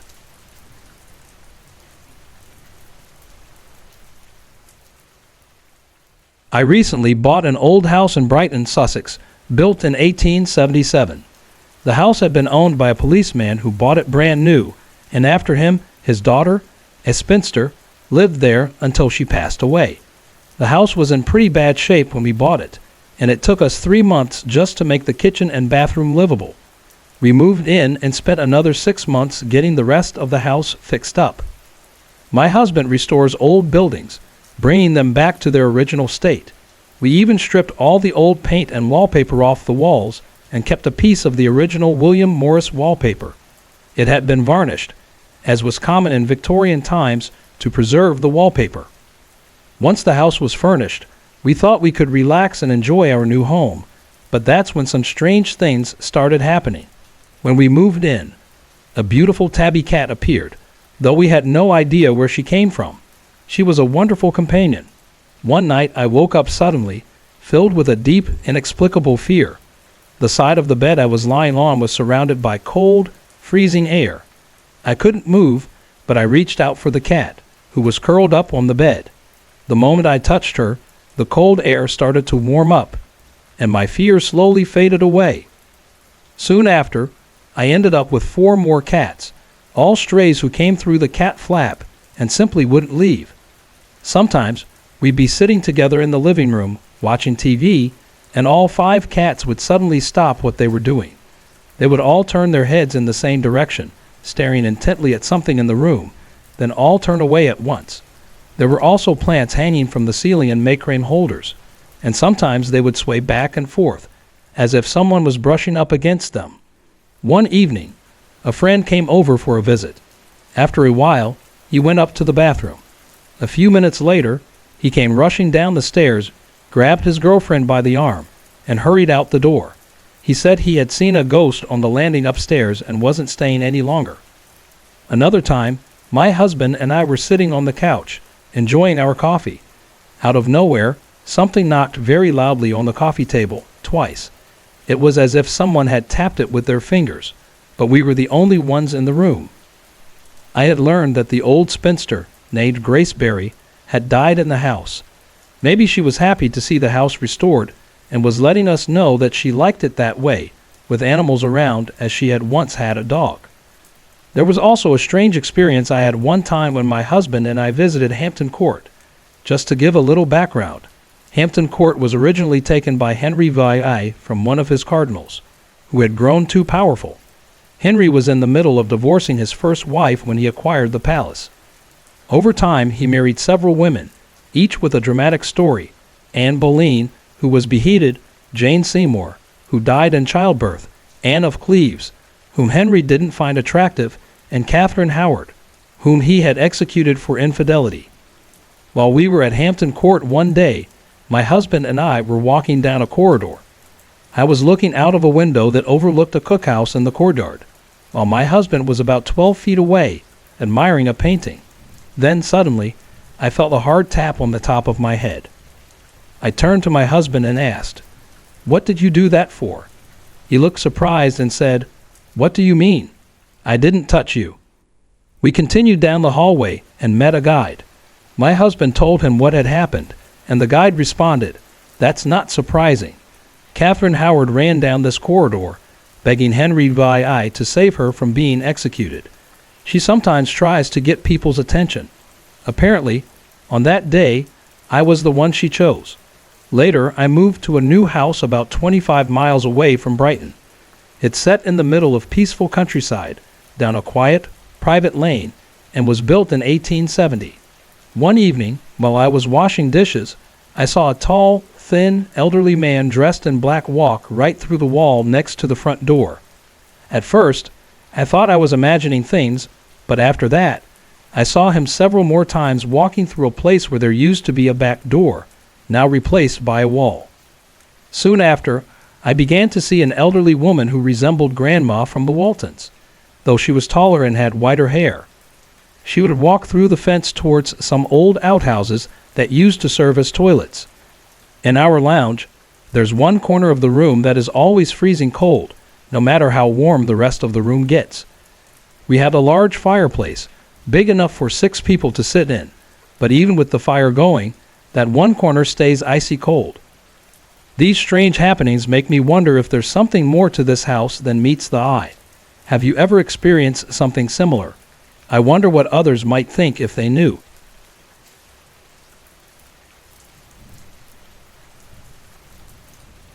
I'm 35 years old now, and I grew up in Monterey, California. Over the years, my family moved between several cities from 1978 to 1981, but in 1982, we finally decided to settle in Hollister, California. Back then, Hollister was a small town, nothing like it is today. We lived in an old Victorian house. It was a one-story house, but it was pretty creepy, and we'd heard stories that someone had committed suicide in the attic. Most people dismissed these stories quickly, but I've always been the type to not just brush things off. As a child, I was sensitive to the paranormal, and even though I was young in the 80s, I always felt like something was drawing me to the unexplained. My family lived in that Victorian house for 7 years, and during that time, I can recall around 15 to 20 different paranormal experiences. Other members of my family also experienced strange things there, but we often didn't want to admit it. We eventually moved back to the Monterey Peninsula in 1987, but the memories of that house stayed with me. The story I want to share now happened when my 2 sisters and I were in our 20s and living in a new apartment. The apartment we moved into wasn't in great shape at first. The living room walls had holes in them, like someone had punched through them, and there was a strange burnt mark on the carpet in the middle of the room. When my sister's friend showed us the place, I had a bad feeling about it, especially when we were told the owners would be renovating the apartment to make it livable for us. But when we returned after the renovations, the apartment looked great. Everything was practically new, except for the kitchen, which still had a dated 70s feel. We moved in, and over the course of the next month we got settled. My sisters and I shared a bedroom in the apartment. It was a decent size, and we took turns sleeping in the queen bed while the other slept on the floor. We were still in the process of buying furniture and trying to make the place feel like home. Living in the apartment was exciting for us, and we went about our daily lives, school, work, and everything in between. But there was one thing that stood out. Every night, we would hear a child next door crying. It wasn't just any cry. It sounded like the baby was in real distress. The crying was intense, like the child was in pain or fear. We hear the parent try to calm the baby down, but it felt wrong. It happened every night, and I started feeling uneasy. One night, it bothered me so much that I told my sister I was going to call the police and report the family to CPS. I couldn't just ignore it anymore. The crying was too haunting. The next night, it happened again. This time, I was determined to do something. I told my sister I was going to make the call to CPS. I also asked her to say a small prayer out loud, asking for the baby's safety, and I wanted her to include him in her prayers. It was my turn to sleep in the bed, with one of my sisters on the floor. My other sister started praying, and I remember exactly what she said. God, we come to you tonight to thank you for this day you've given us. We ask that you keep us safe this evening and allow us to have a productive day tomorrow. We also ask that you please help the child next door who cries all night. We hope no one is hurting it. Please be with him tonight. And right at that moment, we all felt something enter the room. It was like the atmosphere had changed. It felt heavy, thick, and large. My sister stopped praying, and the other sister jumped into the bed with us. I could barely speak, but I whispered, "Do you feel that? Do you feel how heavy the room is?" They both said yes. We were terrified. The presence in the room felt enormous, like it was moving through the apartment and heading into the neighboring unit. I asked my sister to continue her prayer, and after she did, we immediately felt a sense of calm come over us. The heaviness was gone, and we felt at ease. Then I asked my sisters if they noticed something. The baby isn't crying anymore. We all listened for a moment, and sure enough, the crying had stopped. From that night on, we decided to say prayers aloud every night before bed. It made us feel safer, and eventually, we found another apartment and moved out. Leaving that place behind was the best decision we ever made. It's been years now, but I still think back on that apartment, and I wonder if anyone else has ever had similar experiences. It's amazing how a simple prayer can change the atmosphere of a room, but I'll never forget that night. Do you believe in the power of prayer or the presence of something unseen?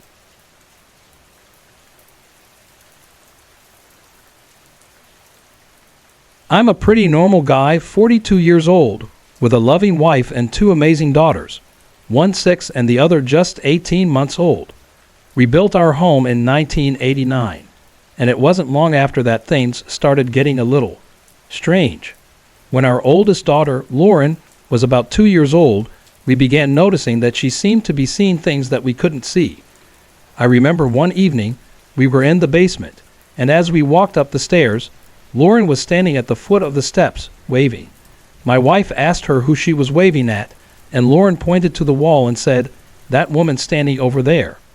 We tried to brush it off, thinking maybe she just had an overactive imagination. A few years later, when Lauren was a bit older, something happened that we couldn't ignore. It was Christmas Eve, and I was up late, playing Santa and putting together a dollhouse. I locked myself in the guest bedroom, trying to keep things a surprise for Lauren. As I worked, I heard the doorknob rattle. At first, I thought it might be my daughter, so I quickly turned off the lights and waited for a moment.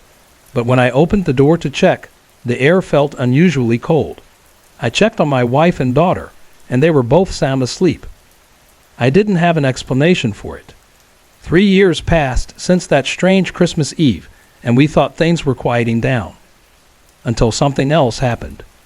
Lauren started first grade, and the night before her first day, we all went to bed around 9:30.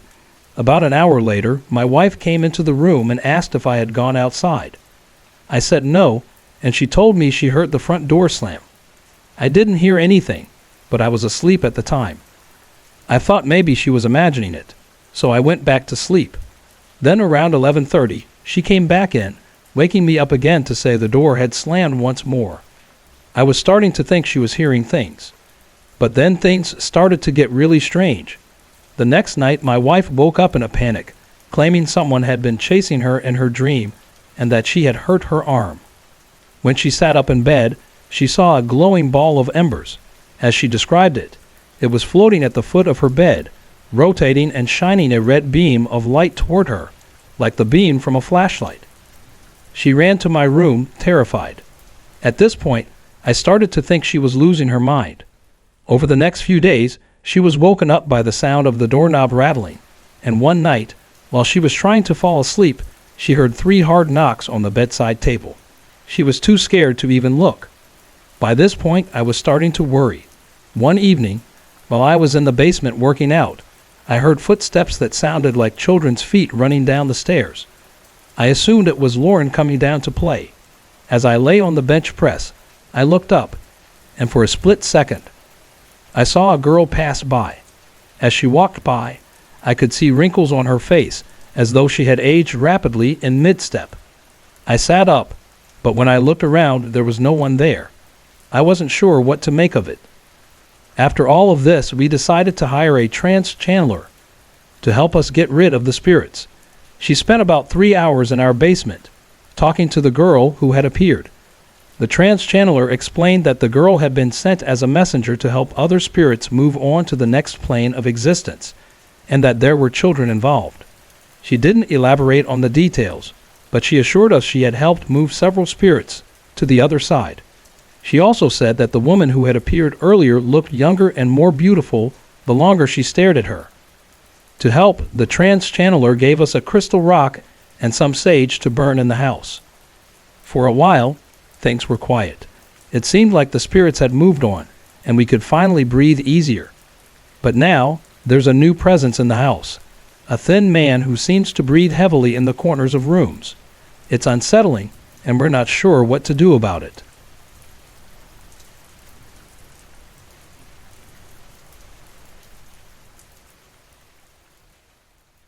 I'm a local resident here in the Silicon Valley, in the south end of the San Francisco Bay Area, where everything is high-tech and often outdated within 6 months of its release. I was born and raised here, and as a design engineer, I tend to think that everything has some level of logic behind it. If it doesn't, it simply doesn't exist.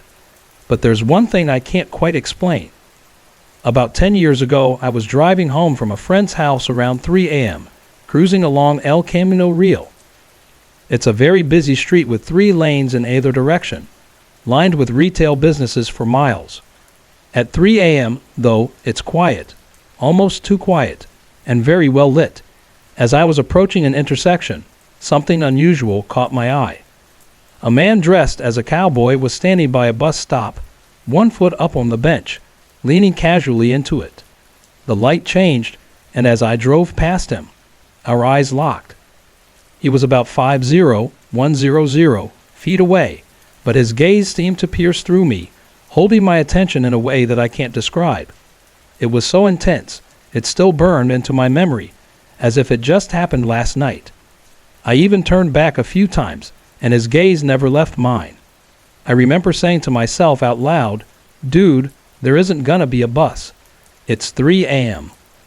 Now in this area there are plenty of people who dress like cowboys, though I'm not sure why. There are no cows around here. But this guy stood out. He had a full beard that stretched all the way down his neck, like he hadn't shaved in years. His jeans were tight around the knees and loose around the boots. Definitely not the typical cowboy style for this area.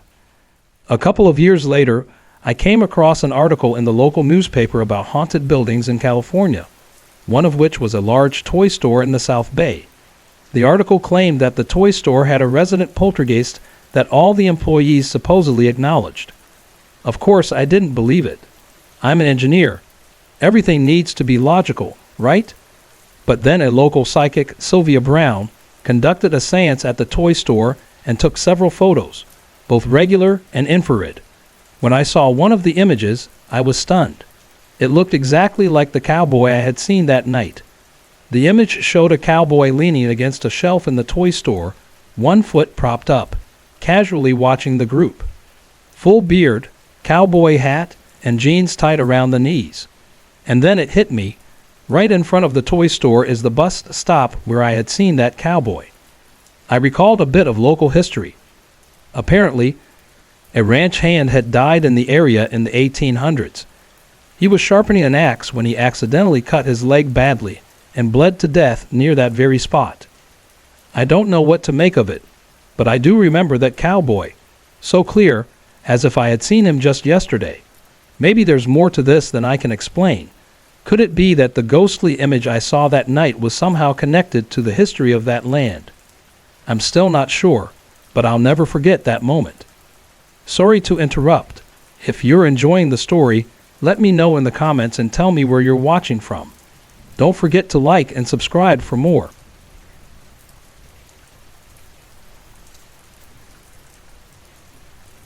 Okinawa Island is located a few hundred miles from Taiwan and the Japanese mainland in the far western Pacific Ocean at 26 degrees north and 127 degrees east.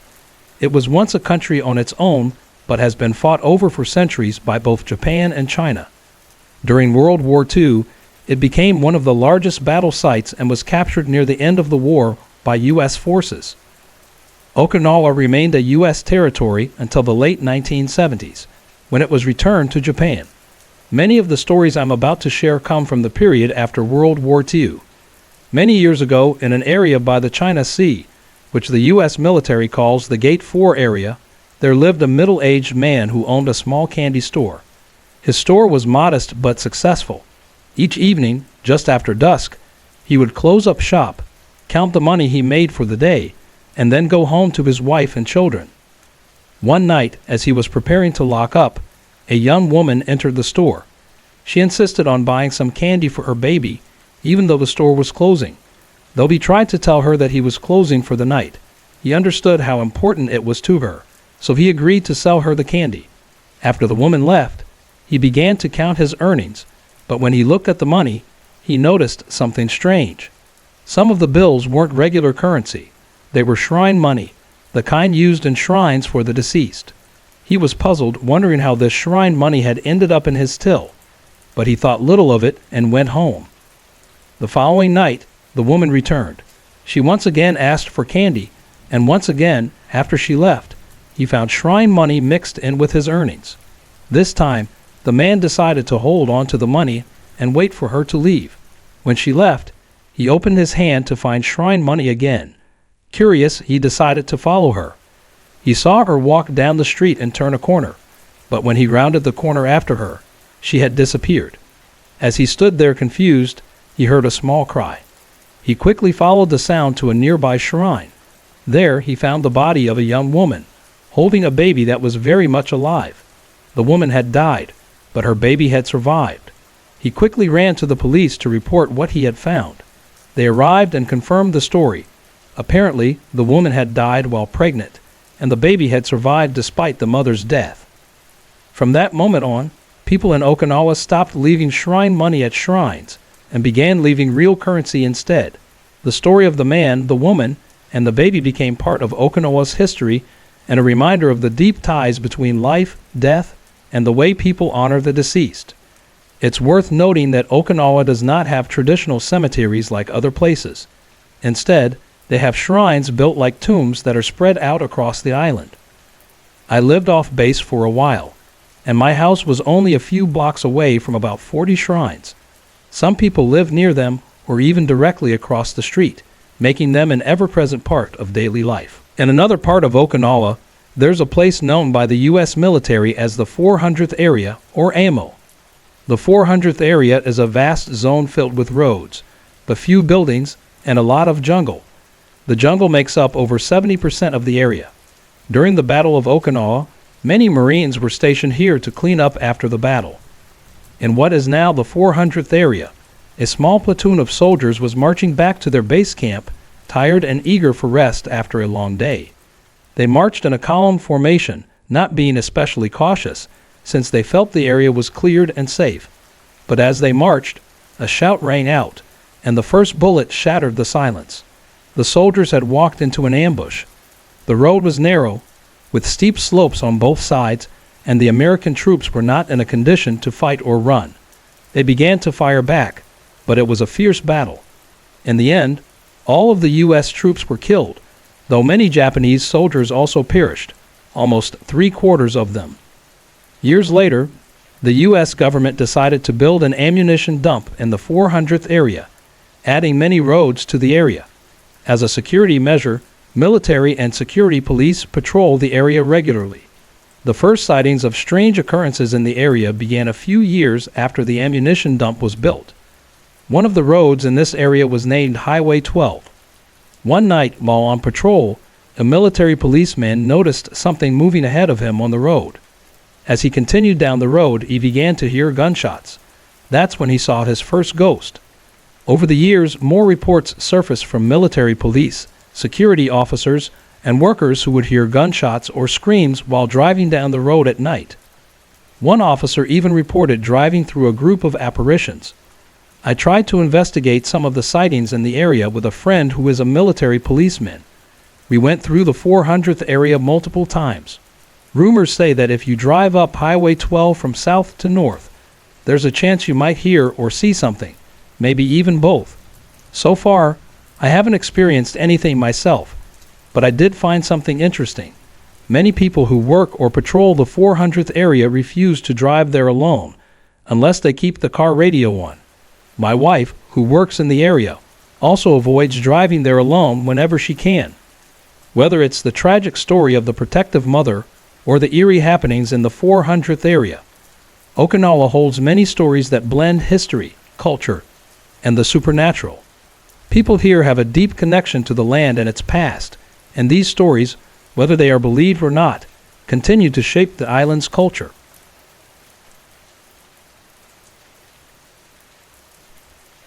I had been visiting my uncle in Sacramento with my brother and dad. My uncle lives in the house that once belonged to my grandparents, who have since passed. When we first entered the house, everything felt normal, nothing out of the ordinary. It's a cozy place with a bit of a 50s charm, though my uncle had made some modern updates.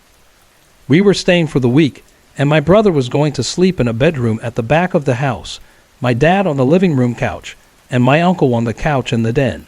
As for me, I was going to sleep in my grandparents' old bedroom. For the first few days, everything felt fine. But there was something about that bedroom. It felt like I was being watched. It wasn't threatening or scary, just a feeling of being observed. I never let it bother me too much. But on the 4th day, something strange happened. I was sleeping when suddenly the bed started shaking, hard. It was so strong, but for some reason, I didn't panic. I just felt numb, or maybe I didn't even fully believe it had happened. I briefly opened my eyes, but then just fell back asleep, not even thinking about getting up. The next morning, I didn't mention it to anyone because, honestly, it didn't really bother me, but it definitely made me curious. That night, I fell into a deep sleep almost immediately. Then came the dream, a strange one that still sticks with me. I dreamt of a glowing green orb. It was semi-transparent with a long tail that trailed behind it, like it was floating in the air. In the dream, I watched as it moved through the door of my grandparents' bedroom, then along the hallway toward the room where my brother was sleeping. It kept floating into his room, pausing for a moment as if it was examining everything in the room. The odd part was that I had never actually been inside that bedroom before the dream. Suddenly, the door to my grandparents' bedroom slammed shut. I woke up instantly, heart racing. I jumped out of bed and rushed to open the door, then hurried down the hall to my brother's room. He was sound asleep. There's no way he could have shut the door and made it back to his room that fast. A chill ran down my spine. I went into the living room where my dad was still sleeping on the couch. Then I walked into the den where my uncle was also fast asleep. The light was on in the den, so I turned it off. It was around 2 a.m. when all this happened. Despite everything, I wasn't scared enough to stay awake. I went back to sleep, though I was still feeling confused. The next afternoon, I suddenly felt really drowsy, and out of nowhere, I decided to go take a nap in my grandparents' bedroom. This was unusual because I usually have trouble adjusting to new places. I ended up falling into a deep sleep again. When I woke up, I went to the kitchen and casually asked my uncle if he had knocked on my door earlier. I vaguely remembered hearing someone ask me something, but the door had quickly closed. He looked at me and told me that I had propped myself up on my elbow, stared right at him with wide eyes, and muttered something before falling back asleep. Now I was really freaked out because that was something I'd never done before. That night, I couldn't sleep. I didn't want to go back into the room, so I ended up in the computer room, trying to distract myself. The door was open just a crack, but I swear I saw a shadow moving back and forth in the hallway, looking into the crack. It made me feel like someone, or something, was watching me. I quickly closed the door, turned on the light, and felt a little better. But I still didn't return to my grandparents' room to sleep until nearly 5 a.m. It was a strange experience, one I couldn't really explain. I've had encounters with spirits before, but this felt different. The bed had shaken, the door had slammed shut. It was almost as if my grandparents were trying to get my attention. What do you think? Could it have been them trying to reach out?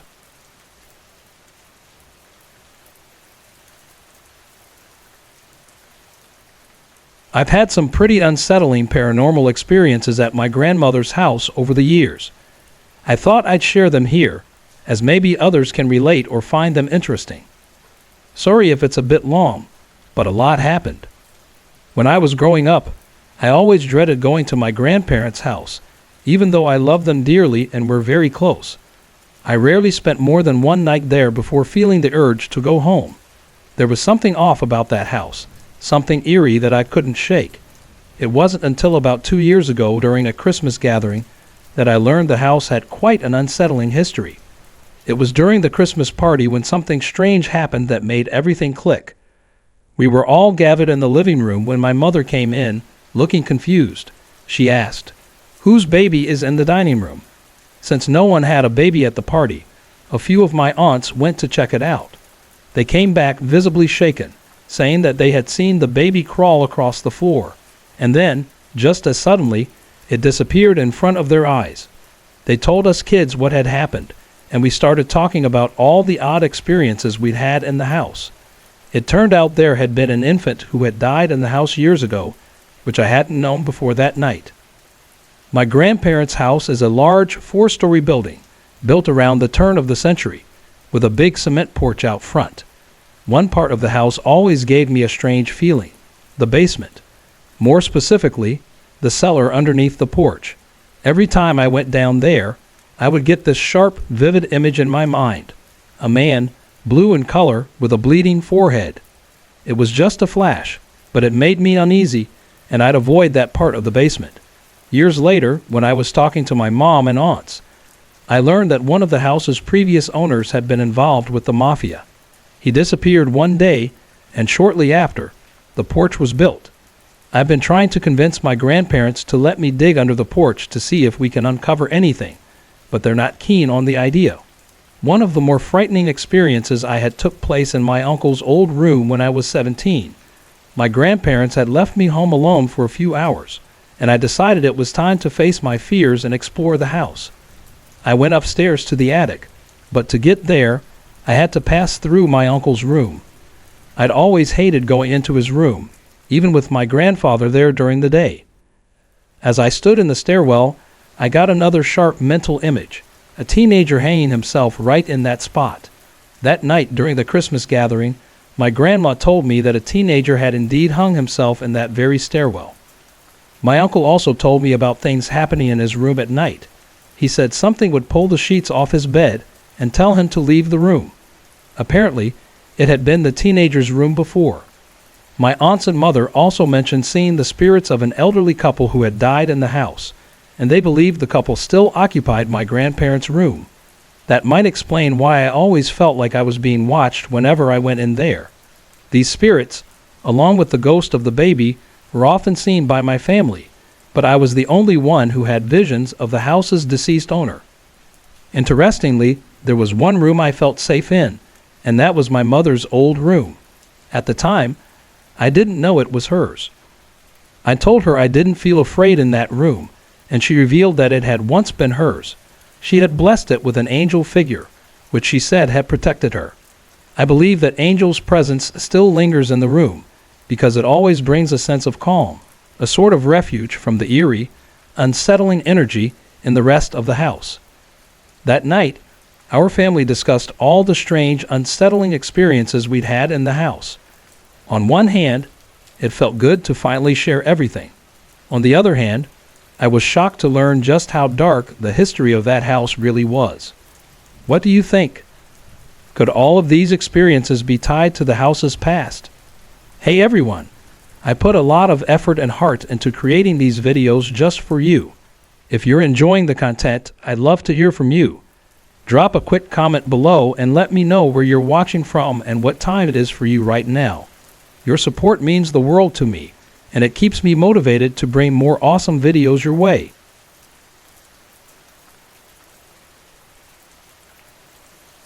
It all began in 1992 when I moved into an old house in Ironton, Ohio, a small town in the southern part of the state. The house was over 100 years old, and at first, everything seemed normal. Sure, I had to get used to the creaks and moans an old house makes when it settles, especially after the sun goes down. But I wasn't prepared for what was to come. About 2 weeks after moving in, I had my first real encounter. It was early October, and I had just finished watching David Letterman. I was getting the house ready for bed, closing the windows to keep out the chill, then heading to the kitchen to turn off the lights. The kitchen had a basement door, and as I reached for the switch, I heard something that made my heart stop. Footsteps. The sound of heavy, deliberate footsteps slowly climbing the old wooden steps from the damp basement. I froze. The footsteps continued, slowly and steadily, until they stopped at the top of the stairs, just beyond the kitchen. I couldn't move. I knew it couldn't be a burglar. There was no other way into the basement except through the kitchen. Then the worst thing happened. The doorknob turned, and the old wooden door creaked open. I couldn't believe it. The door slammed shut with an ear-piercing crash. No one stepped through it, though. I watched in shock, frozen in place. Finally, I grabbed my jacket and ran to stay with a relative for the rest of the night. The next few weeks were filled with more unsettling experiences. The footsteps and the door opening and slamming shut continued. It was unnerving, but I was determined not to let it drive me out of the house. However, as I would later discover, this was only the beginning of the hauntings. I did some research on the house's history, and what I uncovered made my blood run cold. In 1956, a murder-suicide had taken place there. A couple, the Gilberts, had lived in the house. The husband had discovered his wife was cheating on him. In a fit of rage, he slit her throat while she slept, then went down to the basement and hung himself. The police found him hanging from the beams in the basement, covered in his wife's blood. The knife he used in the murder lay on the floor beneath him. Learning this made the house's history feel even darker, and it was hard not to think about those horrible events whenever I was in the house. A month later, I had some friends visiting for the Memorial Day weekend. Joe and Shayla had come from out of town, and this was their first time seeing my new home. I purposely didn't mention the strange happenings, hoping for an unbiased perspective. Joe and Shayla arrived late on Friday night, and we stayed up talking and drinking coffee until around 1:00 a.m. after we turned in for the night. Something happened that none of us would ever forget. Around 3:30 a.m., I was awakened by a blood-curdling scream. Joe and I rushed to the hallway where Sheila was standing, shaking uncontrollably. She was terrified. Once we calmed her down enough to explain, she told us that as she was walking to the bathroom, she saw a woman in white coming toward her. But it wasn't just any woman. Shayla said that the woman's throat had been torn open. That was the last night Joe and Shayla stayed at my house. I can't say I blame them. The final event that drove me out of that house happened late one night before bed. I was going through my usual routine, showering and shaving. As I stood in front of the mirror, staring at my reflection in the foggy glass, I saw something behind me. I turned, and there he was, the woman's husband. His eyes were blank, as though he was staring right through me. His mouth was open, but no sound came out. just a silent cry. That was enough. I never ran so fast in my life. I grabbed a few essentials and fled the house for good. A week later, I returned with some friends to gather my things, but I swore to myself I would never go back. Since then, I've been lucky enough not to experience anything like that in my new home, and I pray I never do again.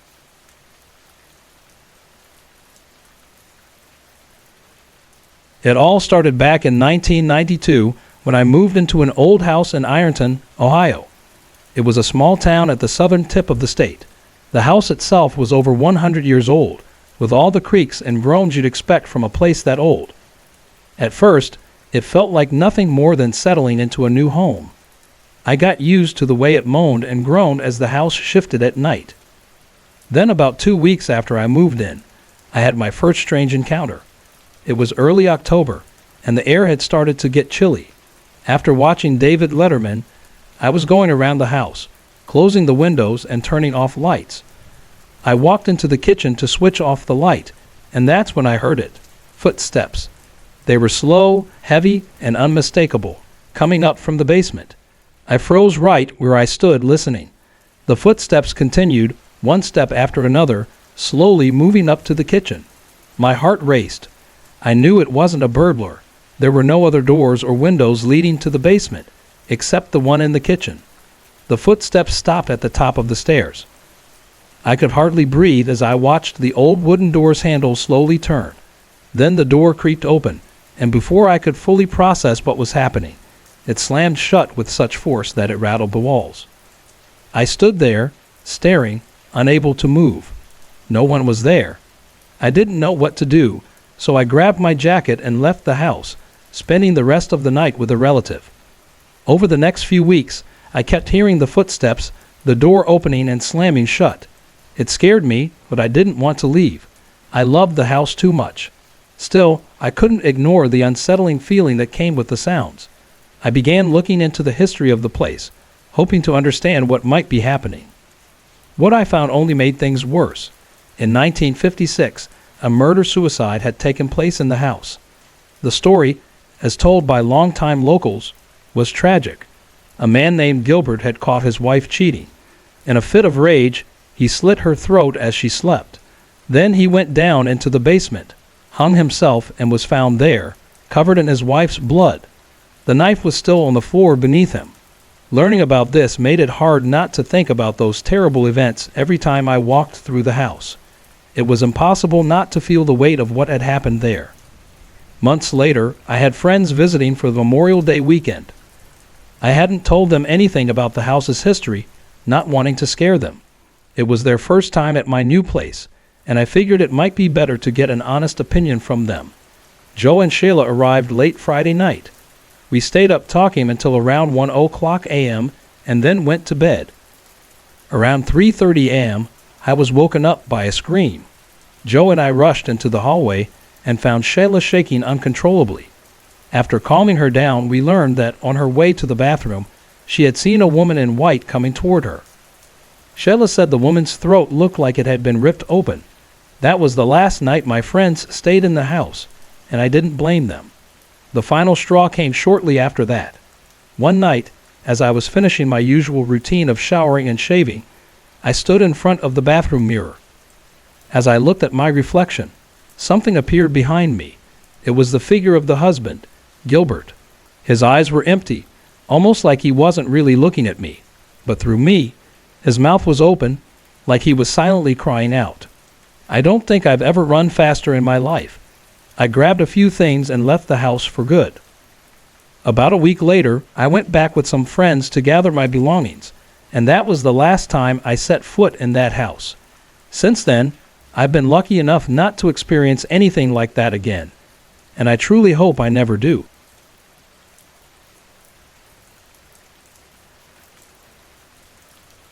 Sometimes I wake up in the middle of the night.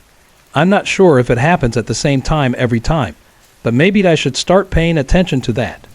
What's strange is that every time I wake up, I get this feeling, like something is standing at the foot of my bed, right in the corner of my room.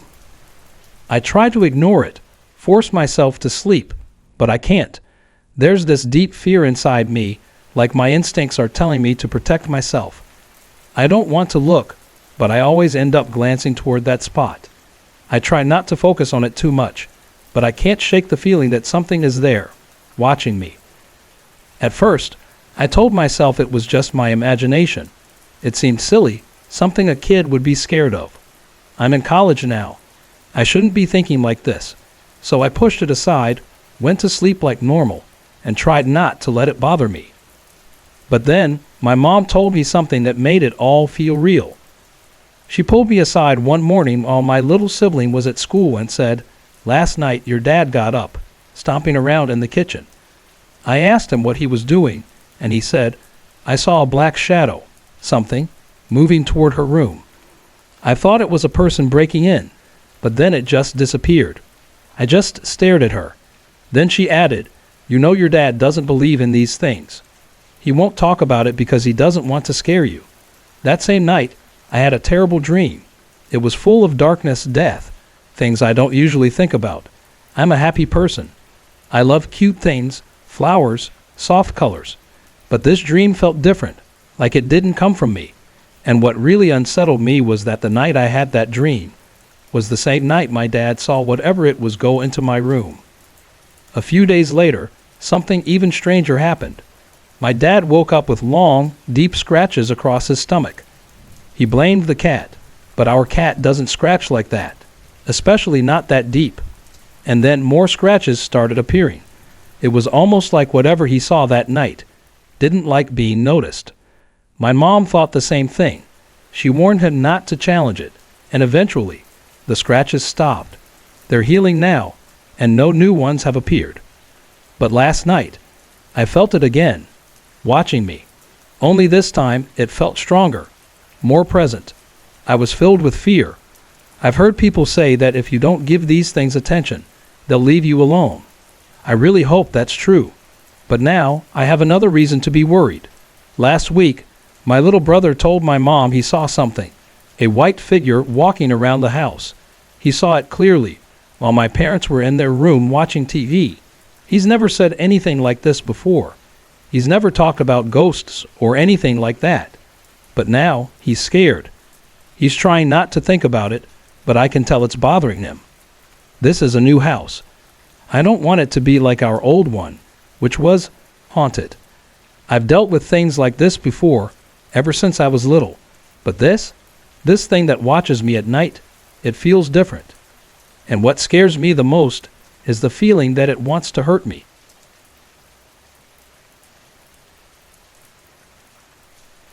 My mom had no prior knowledge of the monk's story, so there was no way she could have imagined or been influenced to see something unusual that night.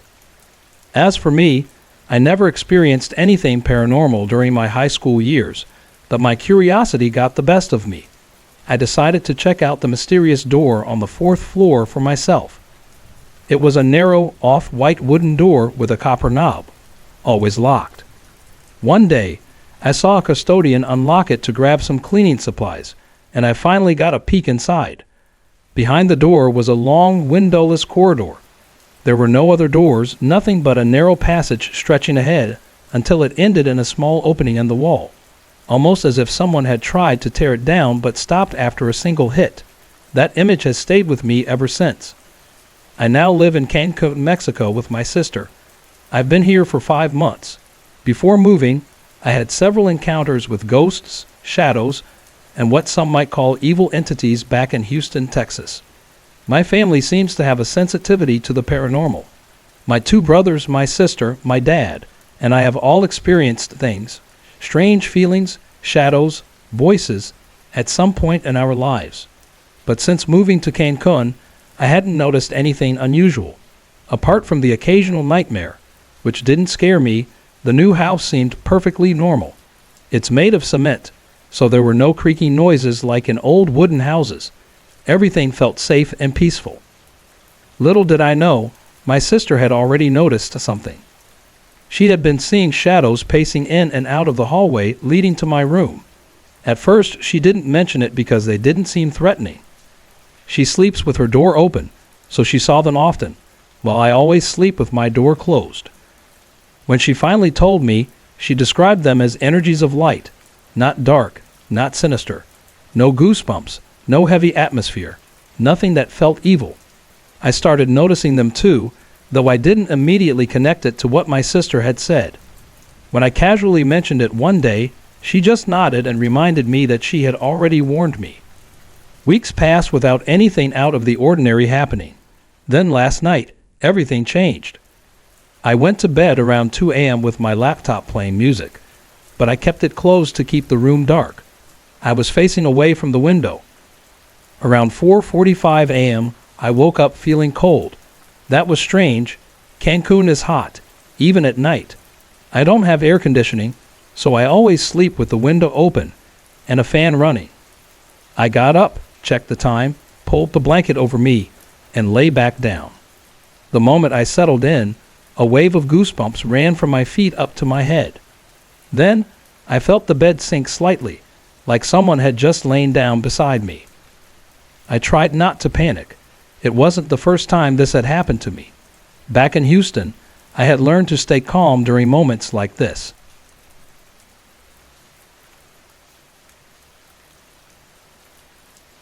I closed my eyes and focused on the music playing softly in the background. Dream World by Robin Thicke. I started silently mouthing the lyrics, trying to distract myself. Then I felt it. A hand. It grabbed my arm, the one resting on the bed. A sudden warmth spread through my body, and I felt something move closer. A chill crawled up my spine, and then I heard it. A whisper. Make a wish. I'll grant you any wish you want. My eyes flew open, my mind racing. I couldn't move. I couldn't scream. I could only whisper. I managed to whisper, no. In my head, I kept repeating, no, I don't want anything. But the voice didn't stop. Come on, make a wish. Any wish. How about an adventure? You've been bored lately, haven't you? A sharp wave of fear crashed over me, but along with it came something else. Temptation. Most of me wanted to scream no, but a small part of me hesitated. What if I did make a wish? It was as if the entity could sense my inner conflict because it started to laugh. I forced my gaze toward the door, trying to ground myself, and that's when I saw her. A glowing figure. A woman. She stepped through the door, radiant with light. She was beautiful, calm, powerful. She came toward me, wrapped me in a gentle embrace, and covered my eyes with her hand. Everything will be okay, she whispered. Instead of darkness, I saw pure white light. It surrounded me, warm and safe. Then, just as suddenly, it faded. I blinked, and the door came back into focus. I realized I could move again. I could breathe, speak, sit up. A cool breeze swept through the room, rustling the curtains. Still shaking, I grabbed my things and rushed to my sister's room. I knew I wouldn't be able to sleep alone after that. Before leaving, I checked the time. 4:52 a.m. Even now, hours later, I can't shake the feeling. It didn't feel like sleep paralysis. I've had sleep paralysis before, where you can move your fingers slightly or mumble, and it fades after a few seconds. This was different. I was fully awake. I could whisper, but I couldn't move at all. And I felt it. The hand on my arm, the warmth, the presence moving closer. I keep wondering, what kind of entity whispers to someone, offering to grant a wish? My sister thinks it could have been the devil, but that sounds extreme. She believes the glowing figure was my guardian angel, and honestly, I think she might be right. What do you think? Was this really something dark, or was it something else entirely?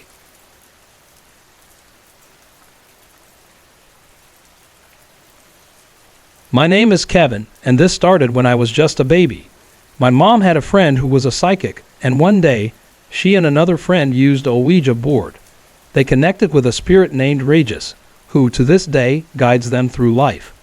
But during that session, they also released another spirit, one they weren't expecting. Her name was Martha. Martha wasn't a demon, despite what some might think. She was a poltergeist, a trickster, a thief. For years, we had no contact with her. Life was normal until I turned 11. when my mom started working with her friend at a doctor's office. That's when Martha made her presence known again. She would call my mom at work. Sometimes she spoke. Other times she used Morse code. At first, it didn't seem threatening. In fact, I even spoke to her a few times. But then, strange things started happening. Items would go missing from our home. At first, we blamed each other, but deep down, we knew it was her. This went on for about a year. And then, she disappeared. No calls. No missing items. Nothing. But after 3 or 4 months, she came back, different this time. One evening, I was in my mom's office when I saw something appear, a clear, floating sphere. It moved toward me fast, like it was chasing me. My mom and her boss saw nothing. A week later, I was at school when it happened again. Only this time, it wasn't just floating. It charged at me like it wanted to attack. It became too much, so I asked my mom's psychic friend to tell Martha to leave me alone. And for a while, it worked. But 3 years later, something even stranger happened. One morning, I woke up to find my head bleeding. There was a cut, but I had no idea how I got it. I woke my mom, and as she cleaned the wound, she looked for something sharp that could have caused it. Before she could figure it out, another cut suddenly appeared. Right on my cheek, right in front of her. It just opened up on its own. We went to the doctor, but he was baffled. He said there was no cut, just blood. This continued for 6 months. Then, on my 16th birthday, something else happened. I had just gotten my license and was driving with my girlfriend in my old car. Out of nowhere, the car flipped 4 times. But somehow, neither of us was hurt. Not even a scratch. A couple of months later, my family went upstate to the Catskills like we did every summer. Everything seemed normal until July 23rd. That night, I was in my room playing Nintendo when something terrifying happened. A figure appeared right through my game console. It was a Native American spirit, and it was angry. It lifted me off the ground by my shirt and shouted, "This is my land." No technology. I tried to scream, but no sound came out. I couldn't speak. I was thrown against the wall, and everything went black. In that darkness, Regis appeared to me. He said Martha was furious because she couldn't move on, and it was too late to help her. Still, he told me, "I will try." When I woke up, everything in my room was untouched. My Nintendo, my bed, even me. It was like nothing had happened, but I knew it was real. Months later, the Native American spirit attacked again. This time, Regis was there. He told me what to do. I had to use the Ouija board and write, "Go back. You can make it." When I woke up, I was unharmed, but I knew I had to follow his instructions. I went up to the attic, grabbed the Ouija board, and waited. Hours passed before Martha appeared in that same floating sphere form. I did exactly what Regis told me. At first, she ignored it, but when I finished writing the words, she vanished instantly. It was over, or so I thought. Regis appeared to me one last time. He warned me, "It may not hold. You must destroy the board." I didn't hesitate. I got rid of it immediately. But even after that, strange things kept happening. Witchcraft books and satanic Bibles started appearing in our house, books none of us had ever bought. That's when my family decided to put crosses in every room, and ever since then, nothing. Not a single strange thing has happened, and I hope it stays that way.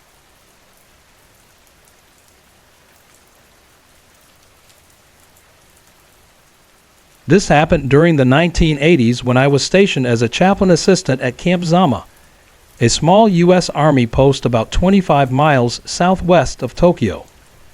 Before it became an American base, Camp Zama was a Japanese Army post. For a brief time, it even held the Emperor's horse stables. But after World War II ended, things took a dark turn. Many Japanese officers, unwilling to surrender, committed suicide on the post. Then, a terrible fire burned down the stables, killing all the horses along with the caretaker and his wife.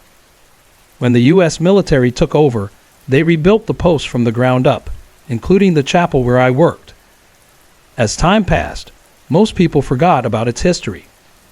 I was one of 5 chaplain assistants working there, along with 4 chaplains and 4 Japanese nationals. None of us ever saw anything, but we could feel something deeply unsettling. It wasn't just a presence. It was hatred, a cold, heavy, silent resentment directed at us Americans. Strangely, the Japanese employees never felt anything unusual. They could work alone in the building without a problem. But for the Americans, it was different. We constantly have the eerie sensation of someone standing right next to us, watching us, hating us, wanting us gone.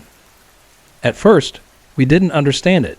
Then, a few of us started researching the post-past. That's when we discovered the suicides, the deaths, and the fire. Suddenly, everything made sense. But Camp Zama wasn't the only haunted place.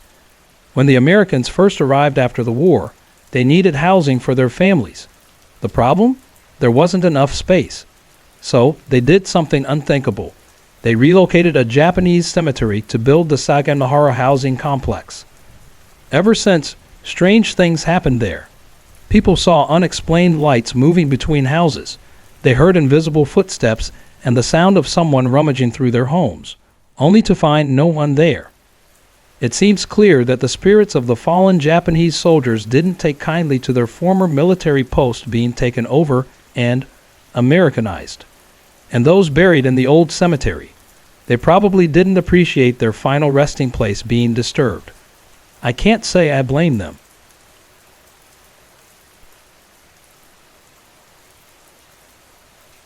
When I was 5, I woke up in the middle of the night to see a woman standing by my bed. She wore a green gown, and her long red hair flowed over her shoulders. She looked at me gently and whispered, "Shay, it will be all right." A few weeks later, I nearly died from anemia. To this day, I believe she was trying to comfort me before it happened. Now I have something in my home that I call Annie. She isn't someone I can see, but I know she's there. She likes to throw things at me and hide objects, only for them to turn up exactly where I left them days or even weeks later. Sometimes we see a strange green mist floating through the house. Other times we hear children whispering in the hallway when no one is there. I have moved 5 times, but Annie always comes with us. Next year, we'll move again, and I have no doubt she'll follow. But she's not the only presence I've encountered. My dead ex-mother-in-law has paid me visits, once on the night she died and again on New Year's Eve in 1995. The night she passed away, I was in the bathroom when I heard a scratching sound outside the transom window. That window is 7 feet off the ground. No one could have been there. The next morning, I found out she had died in a bathroom at the exact time I heard the noise. On New Year's Eve, my daughter and I were playing with modeling clay when I suddenly felt her presence. I get a certain feeling around specific people, and with her, it was always tense, like a fight was about to start. Even though we weren't on good terms, I knew she had only come to see her grandchild, and I couldn't really blame her for that. But the strangest thing I've experienced is what I call the ghostly arrival. One night, my stepdaughter went missing. My husband had to go to his mother's house to call the police and his lawyer. While he was gone, my friend Melinda and I were waiting for him to return. We heard his car pull into the driveway. We heard footsteps on the stairs. We heard the door open, but when we looked, no one was there. 10 minutes later, it all happened again. But this time, he actually walked through the door. That wasn't the only eerie thing about that night. 2 days before my stepdaughter went missing, I had a dream about it. In the dream, she didn't leave by bus like everyone thought. She left by plane. At the time, I told my husband about it, but he didn't take it seriously. If he had called the airport, like I suggested, we would have found her the next day instead of 2 months later. I believe in the supernatural. I also believe that ghosts deserve respect. And I believe that if we open our minds, we can all experience things beyond this world.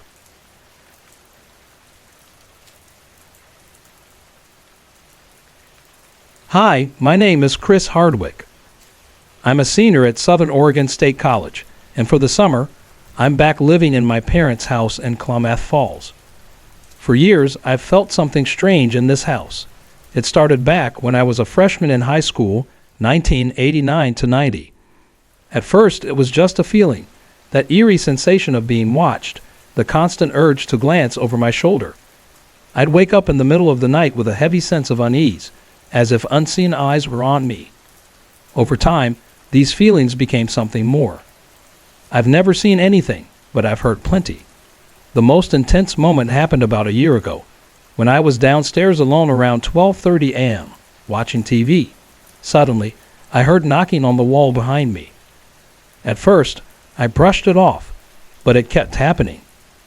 I started to get uneasy, but I told myself to stay rational. Then, I thought, if this is an intelligent presence, it will knock in a pattern I recognize. About 3 minutes later, it did exactly that.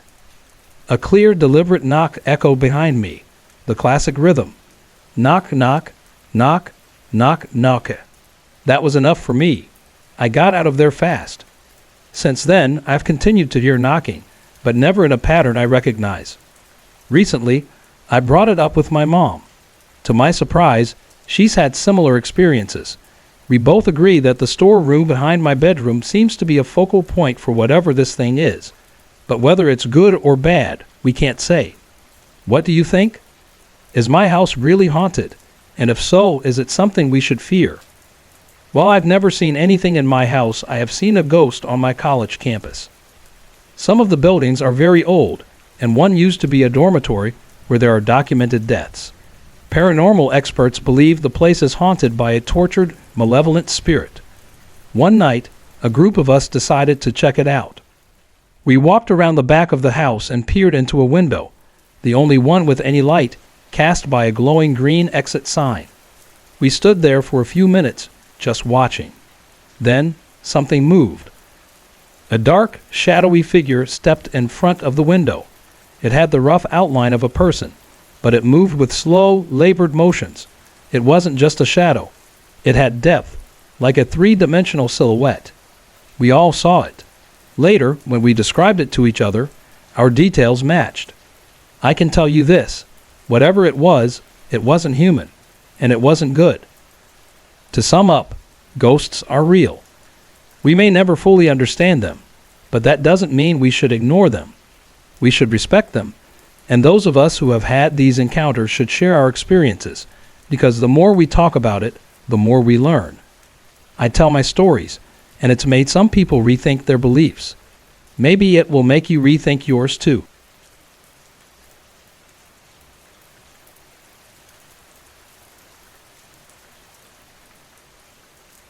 When I retired in 1987, my wife and I moved to a small town in Kentucky and purchased a historic home built in 1790 for one of my ancestors, James McKee. The house, a beautiful 3-story stone structure, had been remarkably well preserved over the years and was a wonderful place to entertain guests. But there was just one small problem. The place was haunted. A couple of nights after moving in, we were both startled awake in the early hours of the morning by the sound of footsteps shuffling across the attic floor, right above our bed. It wasn't just the creaking of an old house settling. The footsteps had weight and purpose. Then came the distinct noise of cardboard scraping against wood, as if someone, or something, was rifling through the boxes we had stored up there the day before. My wife and I lay in bed, listening intently, too unsettled to investigate right away.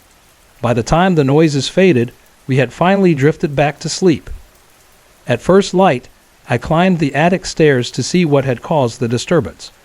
But there was nothing, no scattered boxes, no sign that anything had been touched. We told ourselves it was just an odd occurrence, something to laugh about later. But over the next 6 years, before we eventually sold the home, we experienced plenty more strange events. One sunny afternoon, I was in the front foyer refinishing an antique armoire when I heard deliberate, measured footsteps pacing back and forth in the guest bedroom above the library. I was completely alone in the house, aside from my 2 dogs. The footsteps continued for a full 15 minutes before finally stopping. On several occasions, I felt a distinct tap on my shoulder, always during the day, though no one was there. Sometimes we hear a sharp whistle, as if someone was trying to get our attention. Our dog was especially sensitive to whatever presence lingered in the house. More than once, she would stand in the front foyer, staring into the library, barking and growling furiously at the large fireplace. The hair on her back would stand on end, yet when we investigated, there was never anything there. After a few moments, she would stop, tilt her head as if trying to understand where the intruder had gone, let out a huff, and then trot off as if proud of herself. The most unsettling incident happened early one morning after Halloween. At 5:30 a.m., my wife walked into the kitchen and found a candle burning inside one of the jack-o'-lanterns we had set out the night before. She assumed I had lit it to scare her, but I assured her I hadn't. More strangely, there was no way the candle could have been burning all night. The wax should have been gone, and the inside of the pumpkin lid should have been scorched. Instead, the lid was only slightly tanned and still warm to the touch. The following Halloween, as my wife and I headed upstairs for bed after the last trick-or-treaters had come and gone, I jokingly remarked that the ghost had behaved itself all evening. The moment the words left my mouth, the grandfather clock in the foyer chimed once. The problem? It wasn't 1:00 a.m. It was 10:23 p.m. That clock had never struck at the wrong time before, and it never did again. These things may sound strange, but I can assure you they happened. Whatever, or whoever, was in that house seemed to want to make its presence known, but we never felt threatened, just watched.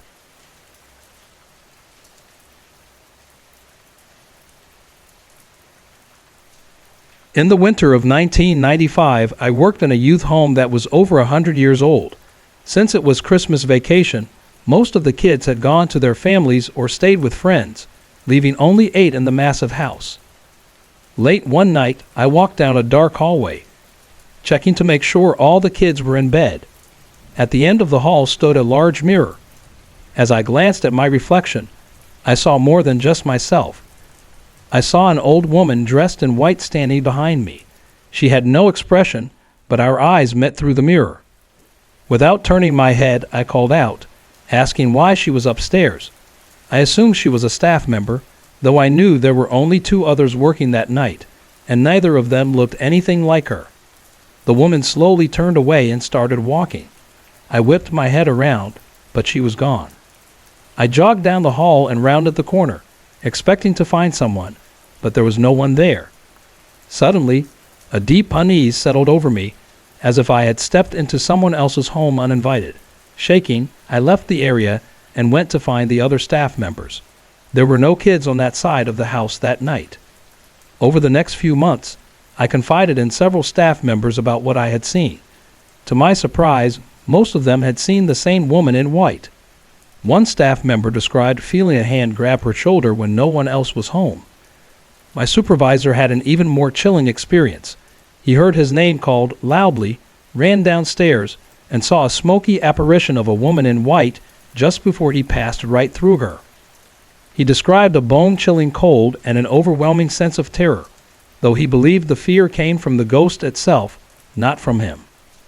At noon one day, while the kids were at school, 3 staff members saw a woman in white walk past the main office door. Since the doors were locked and no one else was home, they thought someone had broken in. When they went to confront her, the hallway was empty. The kids had their own encounters. Several reported seeing a woman in their rooms, and one girl, who was known for being calm and never crying, woke up screaming. When I ran in to check on her, she sobbed that a woman had walked into her room and smiled at her. Other girls later described the same experience. Since the youth home housed young girls, the staff insisted on keeping ghost stories quiet. In at least one case, a staff member was fired for failing to keep the secret. After doing some research, I discovered that the house had once been privately owned by a family who had been murdered there. This is a true story from Newburyport, Massachusetts.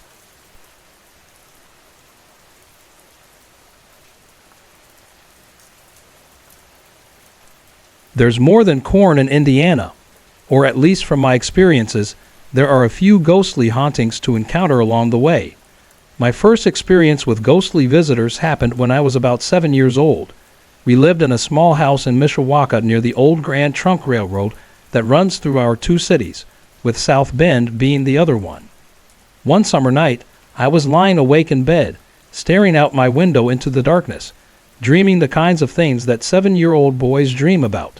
Suddenly, a dark, faceless shadow figure appeared outside my window, holding what looked like a lantern. The light it cast was eerie. It didn't shine outward like a normal lantern, but instead, the glow stayed contained within its shape. Terrified, I bolted out of my room, screaming for my mom and dad, who slept in the room next door. My father went outside to investigate, but he found no footprints near the window. The dog, who should have reacted, was calm. It had rained earlier, and my mother had a garden with fresh dirt around the foot of the house, so there should have been some sign of a visitor, but there was nothing. My parents dismissed it as a bad dream and let me sleep on the couch that night since I was too scared to go back to my room. The next morning, I went to visit our elderly neighbor lady, who all the neighborhood kids loved to talk to. I told her about what I had seen. As I described the figure, her face went pale. She told me that 20 years earlier, her husband had worked for the railroad as a switchman, and on that very night, just down the path from our house, he had been killed by a train while walking home from work. My parents moved around a lot, so we lived in different places during the 12 years I was with them. When I was about 10, we moved to Plymouth, Indiana. On my first day of school, I was walking with some neighborhood kids when we passed a boarded-up house. They told me it was haunted. A few years earlier, a young woman had been brutally raped and murdered there, and ever since, people had been afraid to go inside. Curious and eager to prove the others wrong, I decided to explore the house myself. I took my dog with me and entered through the doorway. As soon as we stepped inside, the hair on my dog's back stood up, and he bolted. Ignoring his strange behavior, I continued looking around.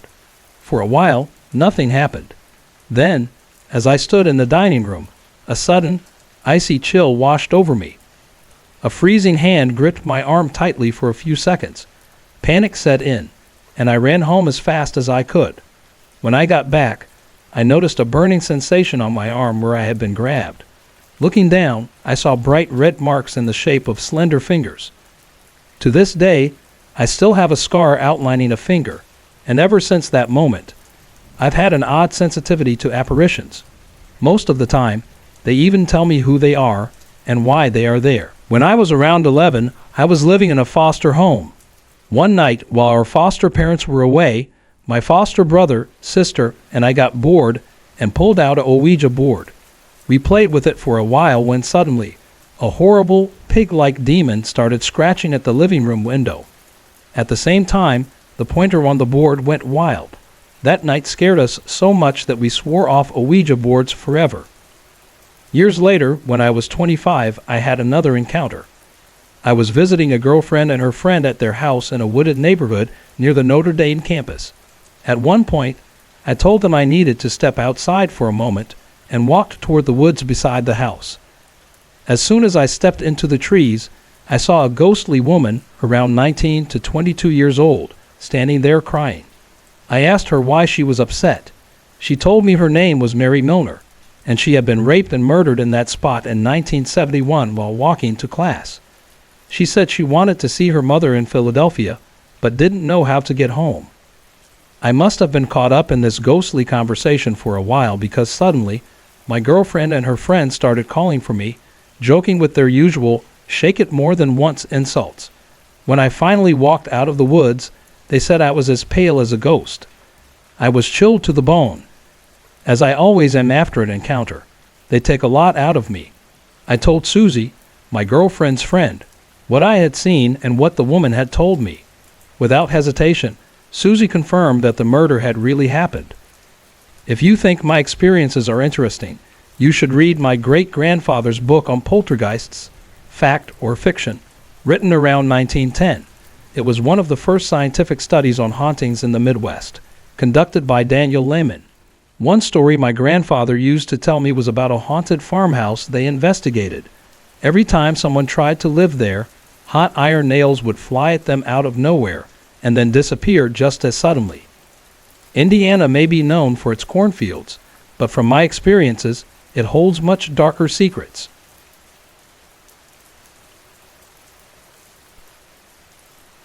I've always had a mix of curiosity and fear when it comes to the paranormal. Growing up in West Malaysia, I had 3 ghostly encounters, more than anyone else in my family. My oldest sister once heard strange noises, but never found proof that it was something supernatural. My second sister, however, had a clear sighting of an apparition, which connects to the story I'm about to share. Then there's my youngest sister.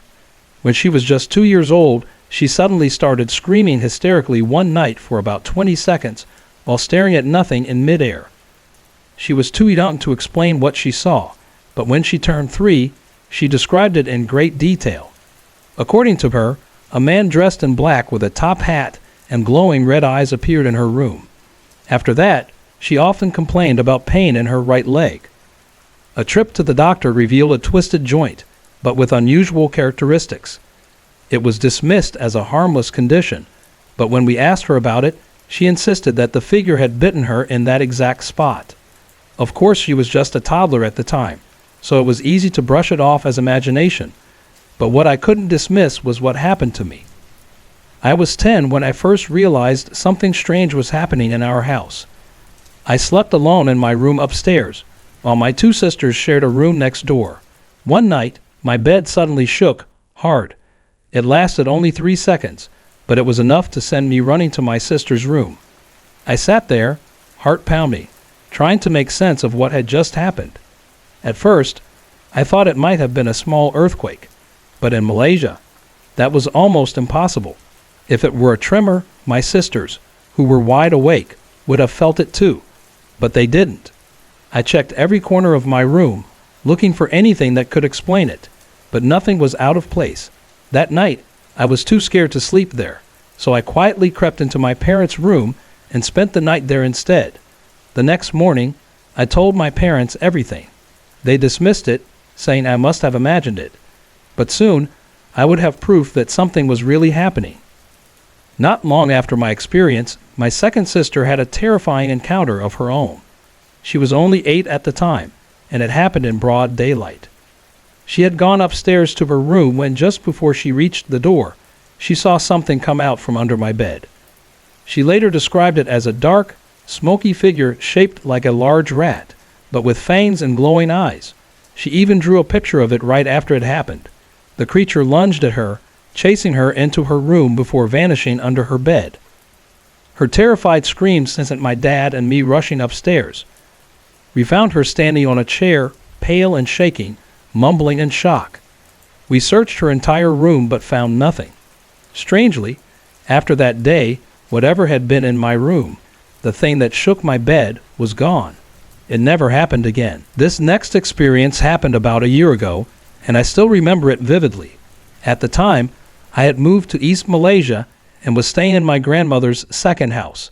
It was an old home, rented by different people over the years. It even dated back to World War II, when the Japanese occupied Malaysia. One night around 1 in the morning, I came home late from my part-time job at a restaurant. I was exhausted, so I went straight to bed. My room was near the back of the house, and just as I was drifting off, I heard dogs barking outside. Then, a strange noise filled my ears, like 2 voices whispering at the same time, but in reverse. I opened my eyes, and there it was, a floating head, no body, no shadow, just a head, hovering in midair, looking right at me. I was frozen, my body covered in cold sweat. It stayed there for about 4 seconds, its face blank and lifeless. Then, just as suddenly as it appeared, it vanished. Almost instantly, the dogs outside stopped barking. The whole house fell into silence. I scrambled to turn on the lights, trying to convince myself it was a dream. But I knew what I saw. Somehow, I ended up sleeping in my grandmother's room that night. The next morning, I needed answers. I asked around, and what I found out made my skin crawl. My grandmother told me that previous tenants had also seen things in that house.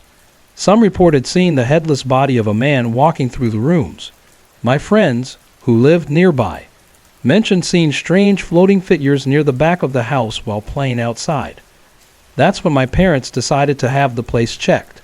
They called a spiritualist, my second uncle, who confirmed what we feared.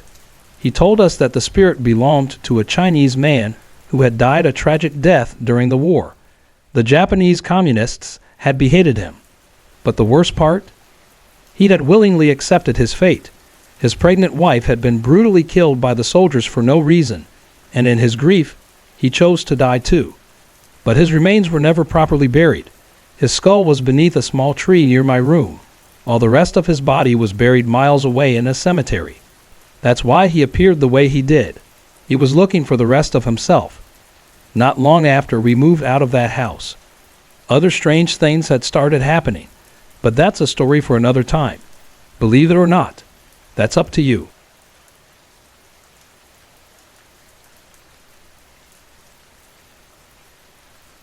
In 1983, after my wife and I got married, we bought a house. It wasn't an old house, only 7 years old at the time.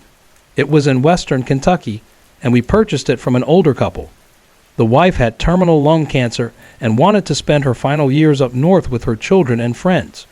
Her husband, though, loved the house. I only met him a couple of times, but he told me he hated to leave. Both of them were heavy smokers, and despite the house being fairly new, it needed a lot of work.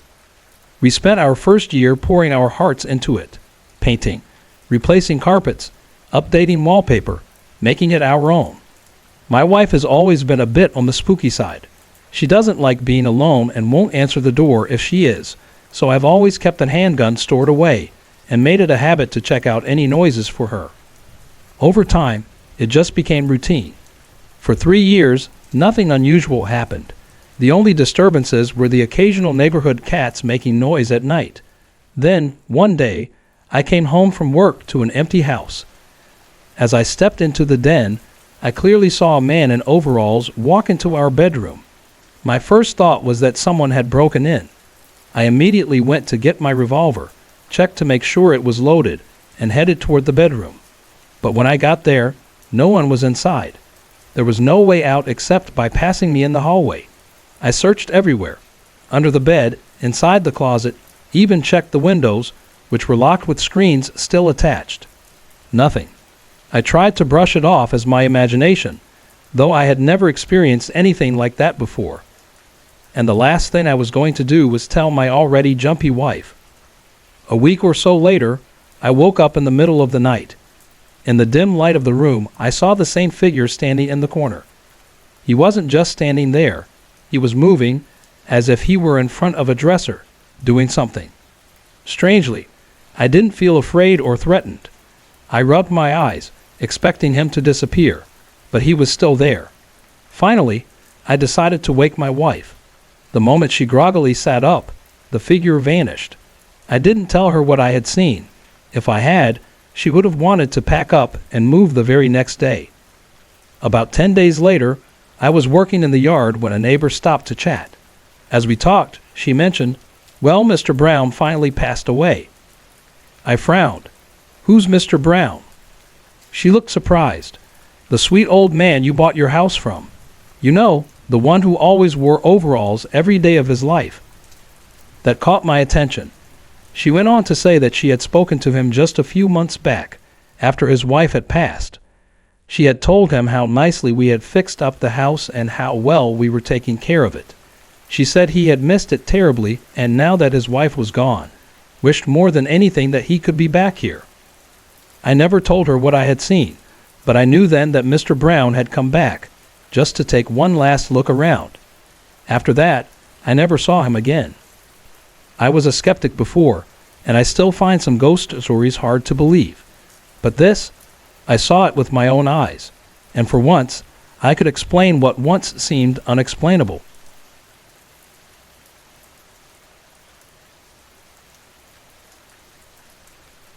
When I was about 7 or 8, my family moved to North Carolina, a place well known for its ghost stories. We settled into a modest 2-story house that seemed perfectly normal at first.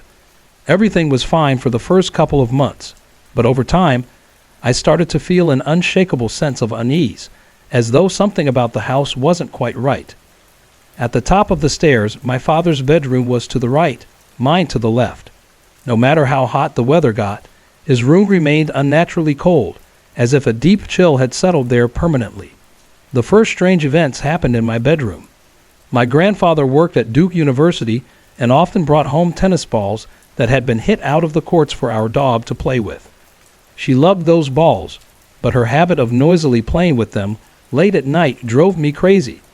To stop her, I locked all 3 tennis balls in my closet before bed, but every morning I would wake up to find my dog happily playing with all 3, while the closet door remained shut.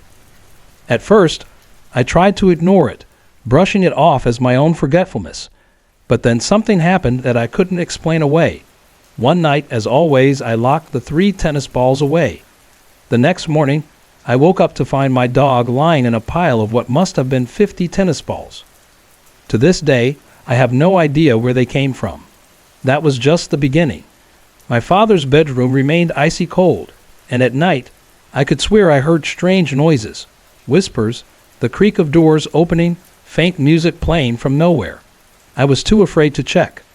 Curious and unsettled, I asked some neighbors if they knew anything about the house. What I learned only made things worse. Over the years, several different houses had stood on that lot. Each one had burned to the ground a few years after being built. The first house, I was told, had been deliberately set on fire by its owner after his wife died in childbirth. The final event was the one I would never forget. One afternoon, while my parents were at work, I was watching TV when my dog started going crazy, barking and growling at something unseen. Then, from upstairs, I heard an agonizing scream followed by a heavy thud. My heart pounded as I forced myself to go check. A faint smell of smoke hung in the air as I stepped into my father's bedroom. The bed, normally in the center of the room, was now standing upright against the wall, balanced on its headboard. A stronger wave of smoke hit me, and fear took over. I grabbed my dog and ran outside. 10 minutes later, the house was in flames. As I stood outside watching it burn, the sound of a tortured scream rang out from within. Over and over, I heard the same word, no. To this day, my parents believe I set the fire, but I know the truth.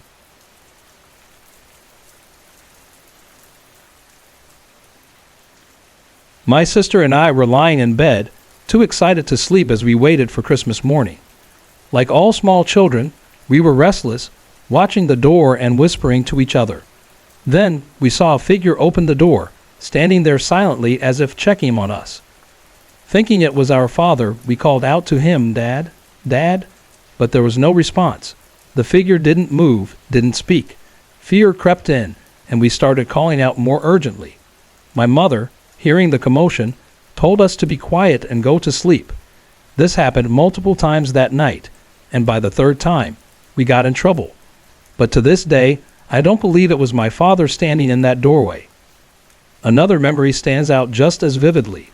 We had just returned home from vacation, and my sister and I were lying in bed, talking and looking out the front window. That's when we saw him, a man, sitting in the tree in our front yard, watching us. At first, we thought our eyes were playing tricks on us, but he was still there, unmoving, just staring. Terrified, we convinced our dad to go outside and check, but by the time he got there, the man was gone. As far back as I can remember, strange things have followed me. When I was about 8 or 9, I'd be sitting in my room doing homework when I hear my name called. It sounded like my mother, but when I'd go to see what she wanted, she would always say she hadn't called me. My sister had the same experiences, and when I finally talked to my mom about it years later, she told me the same thing had happened to her when she was a child. That's when it truly sank in. Whatever this was, it had been following my family for generations. There were other moments too. I'd be sitting alone, or sometimes with my mother, when we'd suddenly smell a strong, unfamiliar cologne, one neither of us recognized. We'd look at each other, silently acknowledging that we were both experiencing the same thing. Only after some time had passed, when the feeling faded, would one of us bring it up. It became a pattern, an unspoken understanding between us. It didn't matter where I moved, it followed me. My first husband never believed in ghosts until he lived with me. That changed when objects started crashing to the ground when nothing was there. We hear the television on, but when we go to check, it would be off. One of the worst things was a clock my grandmother had given me before she passed. It kept flying off the wall for no reason. After it happened one too many times, I finally threw it away. But it didn't stop there. I had a music box from my grandmother that I used to leave open after winding it down. More than once, I'd wake up in the middle of the night to find it playing on its own. Most of the strangest things happened in the house I grew up in. One night, long after I was married, we visited my father's house for a small gathering. Me, my husband, my friend Cassie, her husband, and their little boy. We started talking about ghosts, sharing stories of the house and other strange events. Cassie's husband, David, started joking around, egging on whatever presence might be there. Cassie, who was either superstitious or deeply religious, maybe both, kept telling him to stop. Their son, Tyler, was playing behind me, running around as toddlers do. As I sat on a bar stool, listening to the conversation, I suddenly felt a firm tap on my lower back. Thinking it was Tyler, I turned around to say something to him, but he wasn't there. Instead, he was across the room, at least 25 feet away. There was no way he could have moved that fast. Then there was the Christmas morning photo. In our house, the TV was never allowed on during Christmas morning. Yet in one of the pictures we took that day, the reflection on the screen clearly showed a little girl. In every other picture on the roll, the TV was completely off. The most baffling event happened during my second marriage. My husband and I had decided to have frozen pizzas for dinner. I took them out of the freezer and set them on the electric stove, which wasn't turned on. As we stood in the kitchen talking, a massive flame, at least a foot high, suddenly erupted from the pizzas. We checked the stove. It was cold. There was no heat source, no reason for anything to catch fire. I still have no explanation for what happened that night. These are just a few of the stories I could tell. Whatever this is, it's been with me my whole life. Maybe it's a spirit watching over us. Maybe it's something else entirely. But one thing I know for sure, it's still with me. Sorry to interrupt. If you're enjoying the story, let me know in the comments and tell me where you're watching from. Don't forget to like and subscribe for more.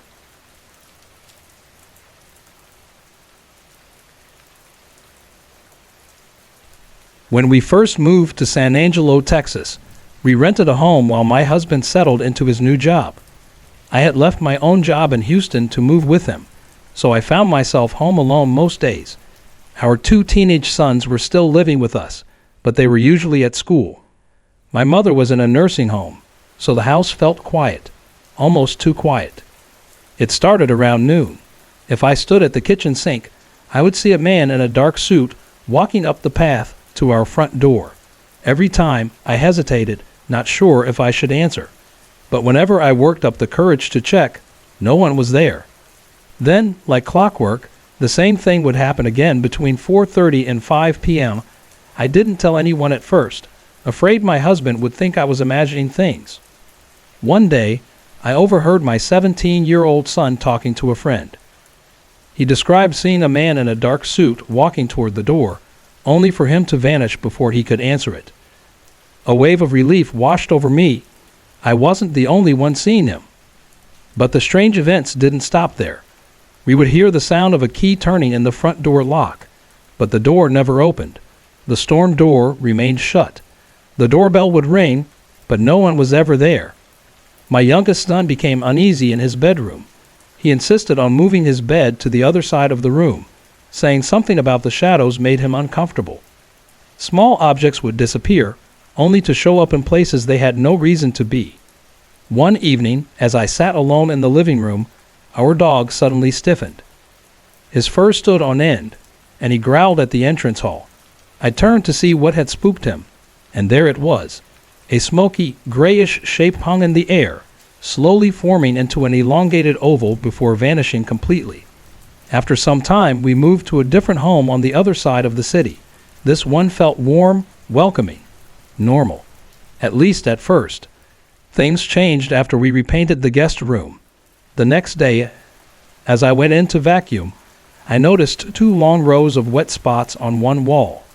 My heart sank, thinking we had a water leak, but when I touched them, they were cold, not wet. I pressed a tissue to the wall. No moisture. No explanation. Covering them took extra effort. 2 coats of special paint meant to block stains, followed by more layers just to get it to look normal. Still, something about that room felt off. The air in there was colder, heavier, as if I was never alone. Our cats would sometimes stare at nothing, batting at invisible things in the air. One part of the wall felt strange, almost electrically charged, but there was no reason for it. Then, objects started moving again. One evening, my husband was packing for a seminar. He took new toiletries out of their wrappers and laid them on the bed. I stood beside him as he pulled some cash from his pocket and handed it to me. Instead of holding onto it, I told him to put it in my purse, which sat on my dresser. I watched him place it there myself. Moments later, I gathered the empty wrappers to throw them away, but when I went to drop them in the bathroom trash can, I froze. There, crumpled at the bottom of the bin, was the cash. I had just seen him put it in my purse. The doorbell continued its tricks. One day, I saw a blue car pull into our driveway. The bell rang, the dog barked, and I walked to the door. Through the glass, I could see a man in a plaid shirt. I opened the door, and he was gone. The car was gone too. I never told my daughter-in-law about any of this, yet one day, while standing beside me in the kitchen, she suddenly pulled back. Something had pushed her away, something cold. Another daughter-in-law refused to stay in the guest room again. She never said why, but she was firm about it. Sometimes the stove would turn on by itself, almost starting fires. The strange events kept piling up. Eventually, we moved to Oklahoma, and I was almost relieved to leave that house behind. For the first couple of months, everything seemed fine, but now it's starting again. Objects are disappearing, but this time they haven't come back. The cats watch something I can't see, and at times I feel something cold, almost like a blanket of ice wrapping around me. Back in Texas, we had once set up a tape recorder, hoping to capture something. Most of the time, the tape was silent, but in the middle of one recording, there was a sound, a low, drawn-out moan. I wish I could say this all started in Texas, but it didn't. Before moving there, we lived in Pennsylvania, in an old Victorian house built in 1832. That house had its own stories. At night, we would hear voices, muffled, impossible to understand. Footsteps echoed in the hall when no one was there, but we always assumed an old house like that carried pieces of its past. The homes I've spoken about, though, they were newer. They shouldn't have had history clinging to them. And yet, something has followed us. Once in the Texas home, I was vacuuming the floor when I realized something unsettling. The vacuum was running, but it wasn't even plugged in. Another time, my husband and I both heard the other call out from another room, only to realize neither of us had spoken. I've seen figures outside the shower. I've watched my husband walk into a room, only to realize he was never there. Sometimes, I wonder if this is all just a dream, but it's not. It's real. What do you think? Have you ever felt like something unseen was watching you?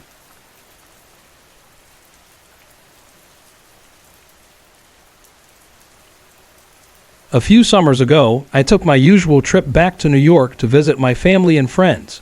It's something I do every year, and I've always loved my grandparents' big old house, even with all the creaks and strange noises that come with it. One particular night, my cousin, my friend, and I stayed up late watching TV. We weren't supposed to be awake that late, so when we heard my grandfather moving around upstairs, we quickly shut off the lights and sat completely still, trying to make it seem like we were already asleep. I was sitting in a chair to the left of my cousin and friend, the only one with a clear view of the front entryway.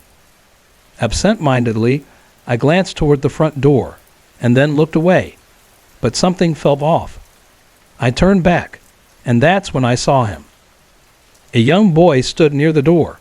He was pale with blonde hair, wearing white sneakers, black pants, and a dark-colored shirt with white on it. He didn't move. He didn't even blink. I froze, my mind racing. Then, barely above a whisper, I said, "Oh my God, there's a ghost." My cousin and friend giggled nervously, acting like they were scared, but I wasn't joking. I ran to sit between them, away from the doorway. My heart was pounding. After a few moments, I forced myself to look back. He was still there.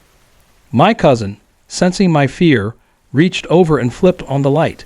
In an instant, he was gone. The next day, my friend randomly brought up someone we both knew, Andy. He had been a close friend of ours, but he had passed away from leukemia on New Year's Eve when we were in 5th grade. Something clicked in my mind.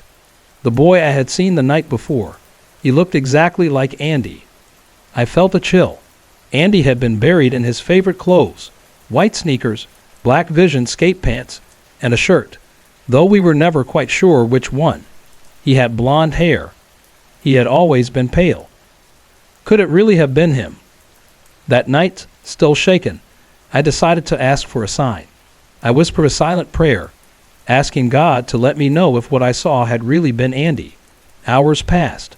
Nothing happened. I kept glancing at my digital clock. At exactly 11:36, I sighed and thought, "Okay, God, time's running out." And then, the light in the hallway flickered. So did the lamp in my room. Twice. At first, I assumed it was a power surge, but when I looked at my clock again, I realized something strange.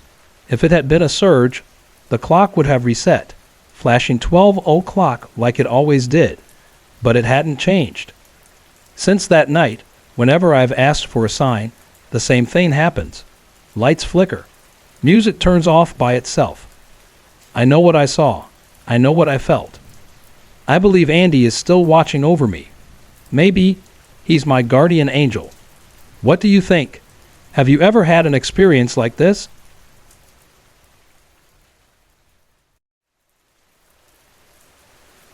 For about 8 years, beginning in 1987, my parents and I lived in a small 2-bedroom house in Smyrna, GA.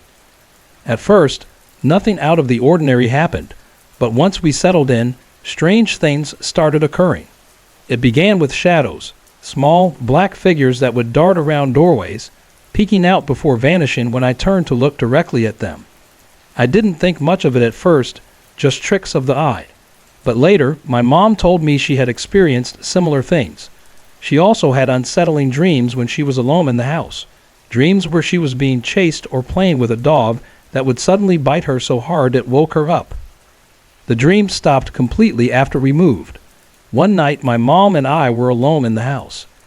I was sitting in a chair backed up against the front door, which led to a small sidewalk and some bushes outside. Out of nowhere, I heard heavy breathing, fast, panting, almost like a dog that had been running. But the breathing wasn't coming from outside. It stayed in one spot long enough for me to notice before suddenly moving behind me. But here's the thing, I only heard the breathing. No sound of footsteps, no rustling of bushes or grass, just the breath of something unseen. I asked my mom if she heard it, but she hadn't. Maybe it was a real dog running by, but then why didn't I hear its paws hitting the ground? Another time, I was lying in bed, facing the wall, just about to drift off to sleep when I heard it. A voice. It whispered my name, loud and distinct, right behind me. I jolted awake and spun around. No one was there. That night, I barely slept. I also experienced something I couldn't explain. Sometimes, I would wake up with a violent jolt, hitting the bed so hard it felt as if I had been floating above it in my sleep, only to crash down when I woke up. I told my dad once, but he didn't seem too concerned. One event, though, still haunts me. I was home alone one summer evening, sitting on the couch in the living room. The sun was starting to set, and I was feeling drowsy. I put 2 pillows on my lap, leaned forward, and closed my eyes for just a moment. Then I heard it. The front door creaked open. Footsteps. I assumed my parents had come home. Our house was small, so I should have been able to see them right away. But when I tried to lift my head to check, I couldn't move. Panic set in. My body felt pinned in place, like an invisible force was holding me down. I was fully awake now, but completely trapped. The footsteps continued, moving back and forth in the kitchen. The blinds rattled violently, as if caught in a strong wind, but the window was open, and there was no breeze. I tried to call out for my mom, thinking she was home and something was wrong with me, but my voice wooed.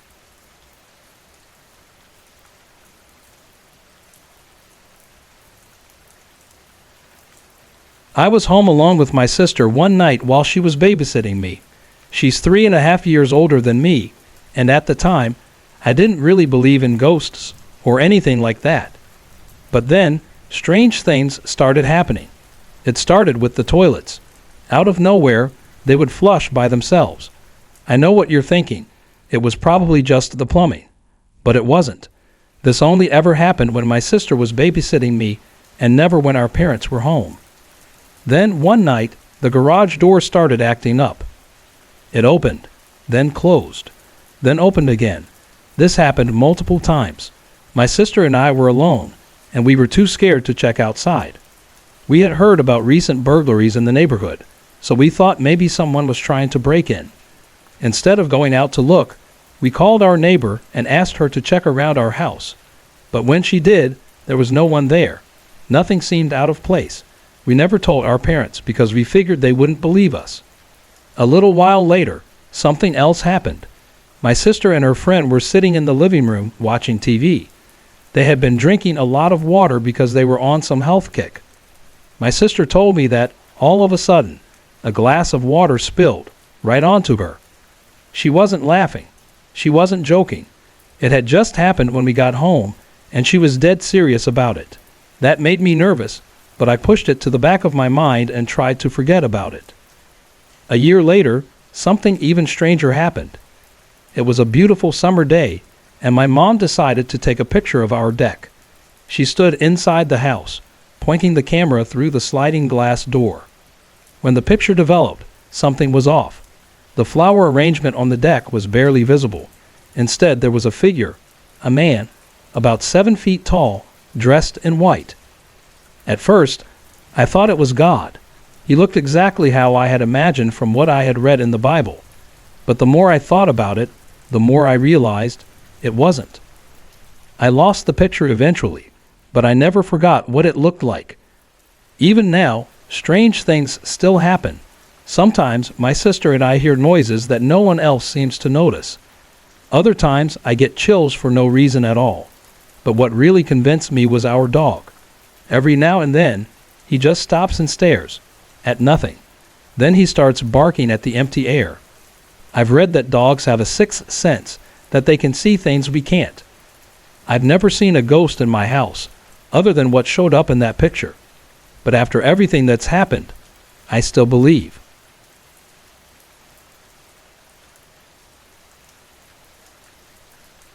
I lived in a small 2-bedroom house in Smyrna, Georgia, with my parents for about 8 years, starting in 1987. In the beginning, nothing unusual happened. It felt like any other home.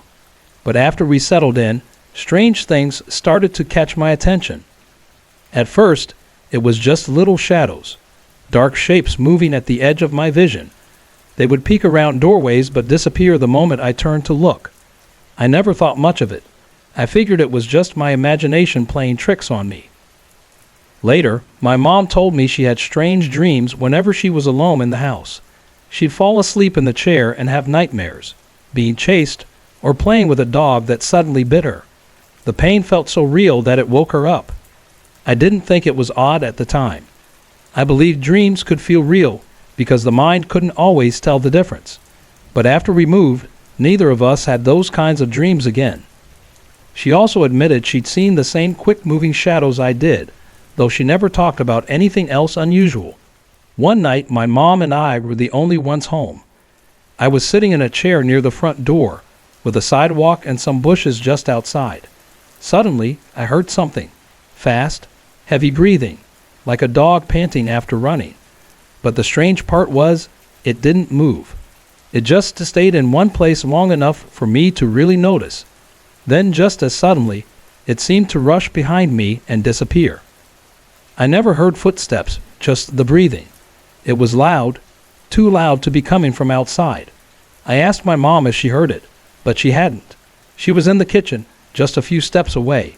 Maybe it was a real dog running by. But if that were the case, why didn't I hear its footsteps on the pavement?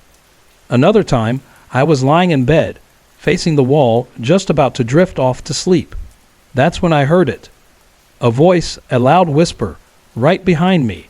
It called my name. I froze, my heart pounded. When I finally got the courage to turn around, no one was there. I didn't sleep much that night. My bedroom was also where I saw those strange shadows the most. Sometimes I would wake up suddenly, my body jerking as if I had fallen onto the bed from above.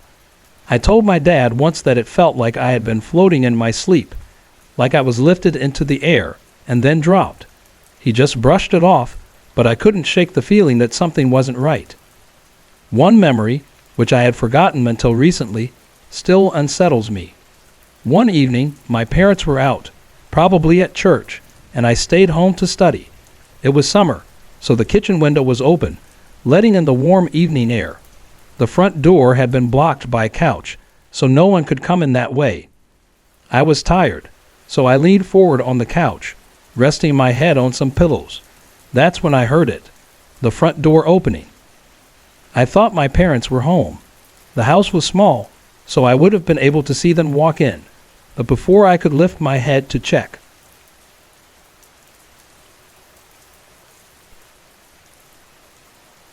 this happened in Denver, Colorado in late 1979.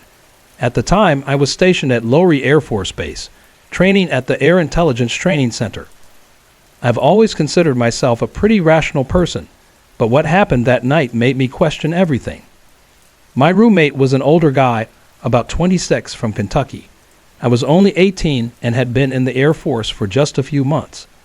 Like a lot of people, I had an interest in the paranormal and had been reading books on the subject. One of them described a ritual for summoning a demon. I don't remember where I got the name from, but even if I did, I wouldn't share it. At the time, my friends and I were thinking about visiting a supposedly haunted hotel, the Peck House in Empire, about an hour away. With that idea in mind, I guess I was more drawn to the supernatural than usual. One evening, in our room on base, my roommate and I started messing around. Just joking, really, but we called out the demon's name. At first, nothing happened. Then, out of nowhere, we both felt it. A strange coldness creeping in from the corner of the room, right where my bed was. It wasn't like a regular draft. It felt sharp, almost electric, like the air itself was charged. I remember thinking of it as an ion wind. Still, we brushed it off. It was winter in Denver, after all. We laughed it away, got ready for bed, and tried to forget about it. But then, as soon as I lay down, my bed started shaking. It wasn't just a little movement.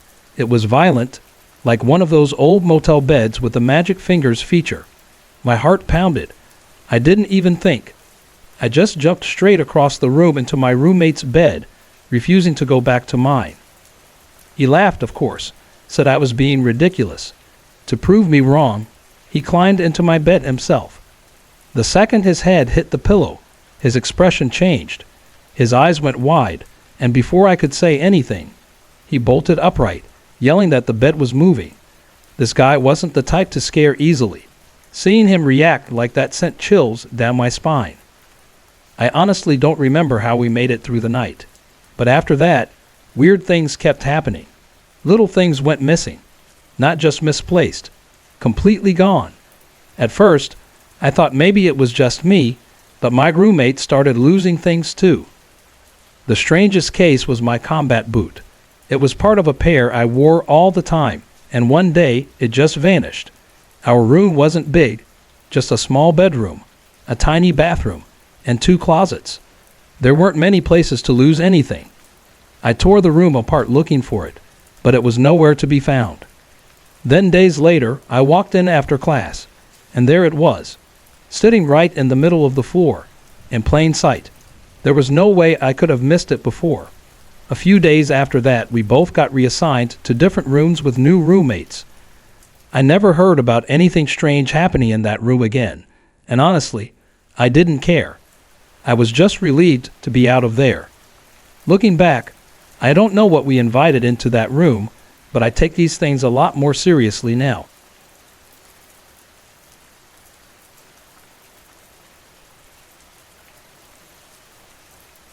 My name is Anne, and I live in Brisbane, Australia. I'm sending this from a friend's account. My story may not be as frightening as some others, but for a 5-year-old, any supernatural experience is terrifying. When I was little, I was a sensitive child. I don't know how old our house was, but something about it always made me uneasy. There was just this feeling, like I was never really alone. One night, I was in bed by myself when I saw it. A black hand. It was just floating there in mid-air, completely detached from anything. I was so scared I couldn't even scream. My whole body froze.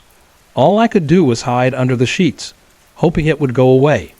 But it didn't. The hand moved right through the blankets, coming toward my face. In my little mind, I believed it was trying to peck off my nose. The fear was overwhelming. Somehow, I finally found my voice and screamed. My father rushed in and turned on the light. The moment the room lit up, the hand was gone. Of course, my dad was a practical man.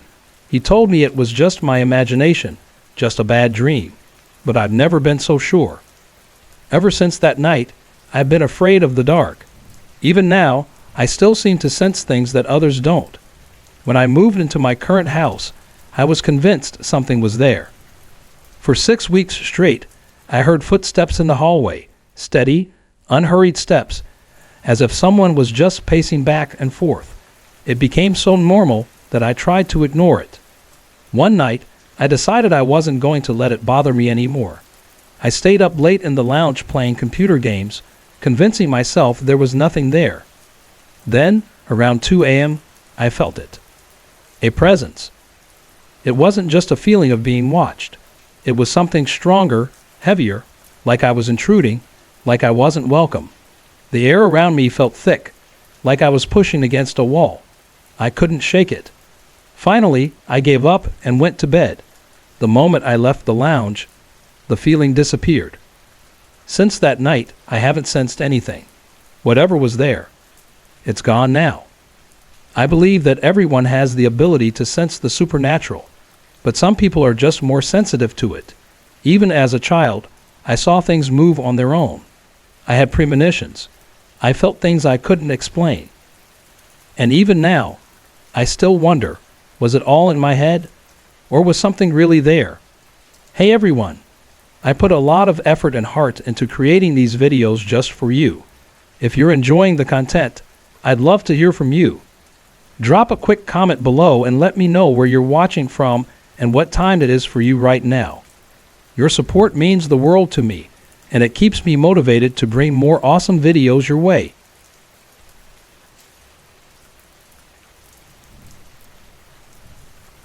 I'm 21, and I've had so many strange experiences in my life that it would take hours to tell them all. But the scariest one was a haunting that lasted almost a year. During that time, I was constantly followed by at least 2 spirits.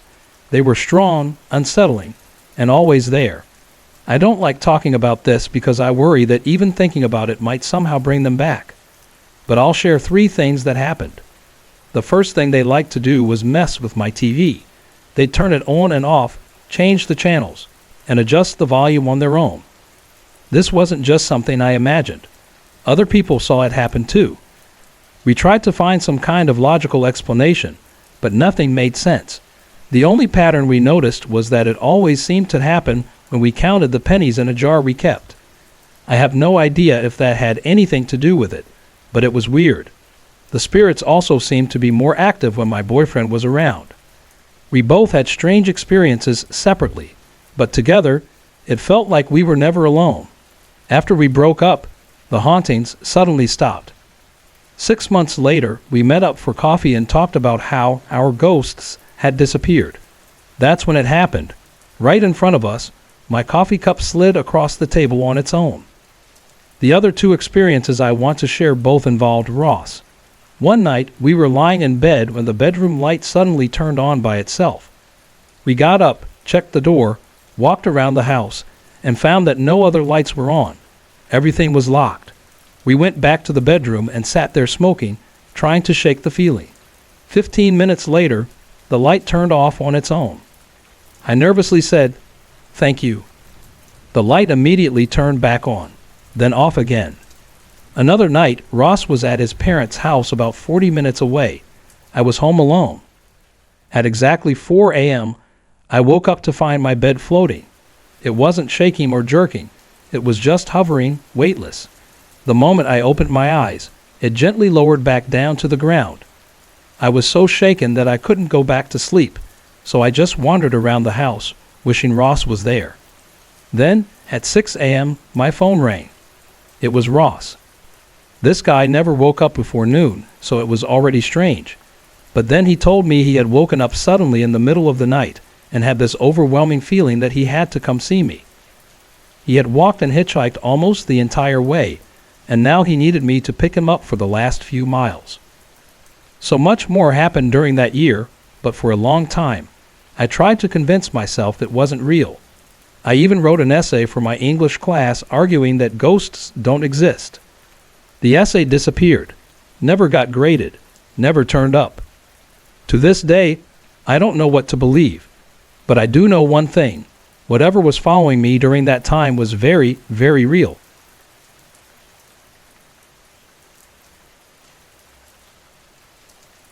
Maybe it's just that my family's Irish, or maybe we just have memories like elephants, but at this year's Christmas party, the conversation naturally turned to ghosts. My Aunt Linda laughed about her ghost story being on the web, and my mother, half proud and half embarrassed, admitted to her experiences with Elizabeth. But the biggest surprise came from my father. He's always been the quietest of us and usually scoffs at our ghost prattle. But this time, he leaned in and said, almost casually, "Well, when I was little, I had a strange experience." The whole room quieted as he continued. "I was staying with my grandfather at their old farmhouse just outside Philadelphia. My older brother Bobby and I would sleep in a little room that used to be our dad's before he moved out. One night, Bobby and I had been playing outside all day, and when it was time for bed, we were still too wound up to sleep. We started wrestling until Granddad yelled at us for making too much noise. So instead, we started telling ghost stories, trying to scare each other, seeing who was braver. Bobby was in the middle of a story when, all of a sudden, the bed started shaking. Hard. On a hardwood floor, that makes a hell of a lot of noise. When it finally stopped, we heard something whispering in the corner of the room. But it wasn't in English. It was some strange, unintelligible language. Now, most kids would have checked under the bed first to see if something was there. Not us. Instead, we hid under the bed, huddled together, shaking, waiting for Granddad to come in and save us. But he never did. Eventually, we climbed back into bed, pulled the covers over our heads, and held on to each other, too scared to sleep. We stayed that way until dawn, both of us still awake when the sun came up. The next morning at breakfast, we told Grandmama and Granddad what had happened. Grandmama was skeptical. Granddad, on the other hand, just looked amused. He finally said, "Well, you boys must have been dreaming, because if that bed had been shaking that bad, I would have heard it. The only sound I heard last night was when one of you fell out of bed while wrestling." Dad finished with a shrug, and everyone in the family smiled, nodding like they had just heard another confirmed family truth.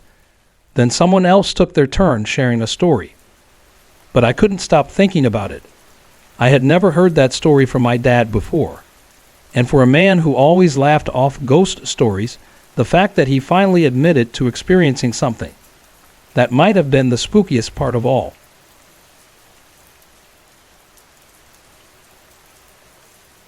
I'm a 16-year-old girl from Sweden, and I've seen things that no one ever believes. People call me a storyteller, a liar, but I swear everything I'm about to share is true. When I was about 7, my family lived on land that used to be an ancient graveyard, dating back to the Viking era. Our home was a 2-story row house, and my bedroom was on the 2nd floor. It was a small room, facing a quiet street that only pedestrians and cyclists used. I always slept with my door slightly open and a lamp glowing softly in the window. It made me feel safe. But one night I woke up suddenly. I didn't know why. The room was quiet, just like always. As I lay there, trying to go back to sleep, something caught my eye. A shadow, but not just any shadow. This one had the clear shape of a grown man, but no body, no features, just darkness. It slipped through the narrow opening of my door, moving slowly along the wall toward my bed. My heart pounded. I squeezed my eyes shut, hoping it would be gone when I opened them. But when I did, it was still there. I whispered to myself, "There are no ghosts. There are no ghosts." I had read in a children's book that saying this could make them disappear, but the shadow didn't stop. It came closer. Desperate to wake up from what I hoped was just a nightmare, I pinched my arm, hard. Pain shot through me. I wasn't dreaming, and the shadow was still moving toward me. When it reached my pillow, it simply vanished. I lay there frozen. I kept replaying what had happened, trying to make sense of it. It couldn't have been a shadow from outside. No cars passed through that street, and my curtains were closed. It wasn't my family either. When I asked them the next morning, they looked at me like I was crazy. The only proof I had was my arm, still aching from where I had pinched myself. That shadow never returned, but other strange things happened. A painting fell from the wall for no reason. Doors opened on their own. I heard footsteps when I was home alone. I still don't know what I saw that night. Was it something real, a spirit, or just my mind playing tricks on me? I can't be sure, but I know what I saw. What do you think?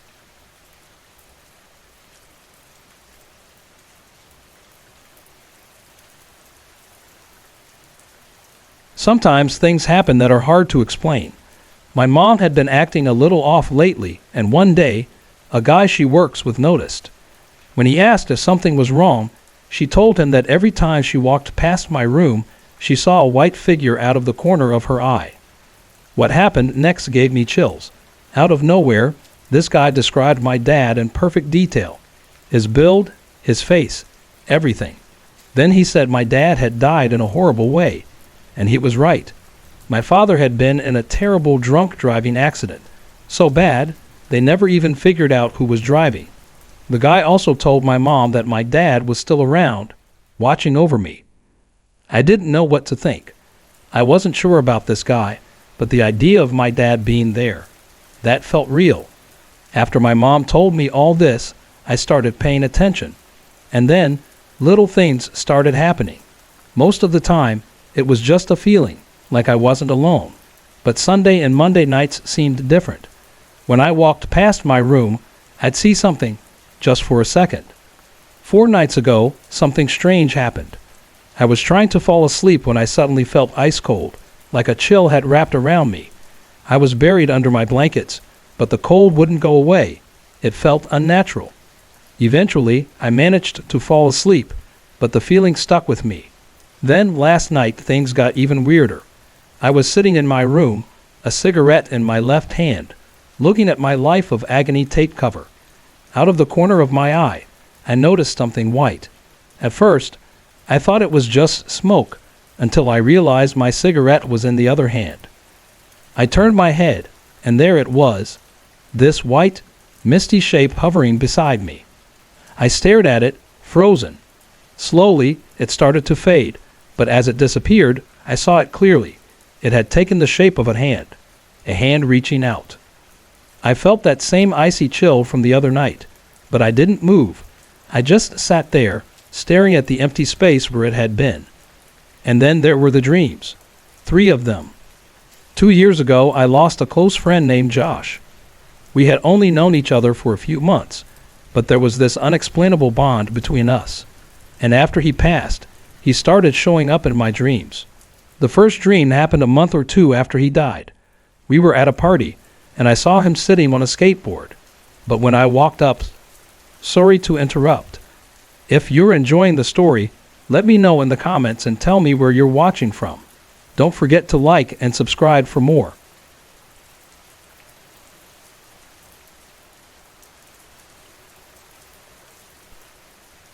When I was in college at Winthrop University in Rock Hill, South Carolina, I lived in a house that had been in my family for generations.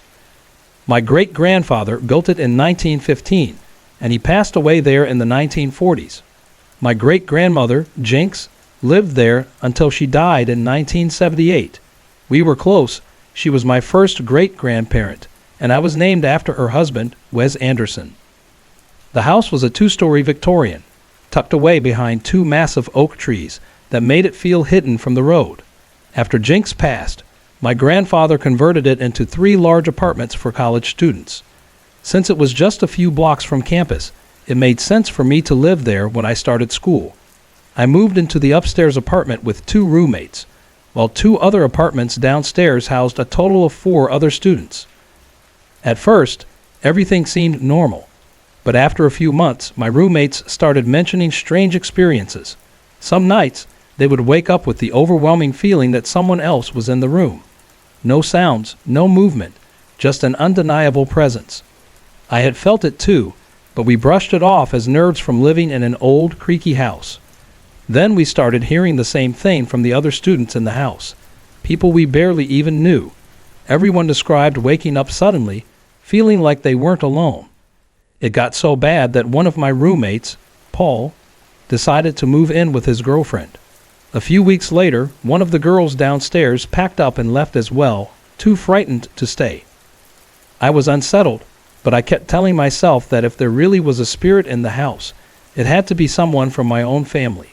That thought made it a little easier to stay. Then came the night that changed everything. One morning in May 1990, I was heading out early for an 8:00 a.m. class. As I walked down the exterior stairs, I saw Beth, a girl from one of the downstairs apartments, waiting on the front porch. I didn't know her well. She was an art student, quiet, a little eccentric, but she looked like she hadn't slept at all.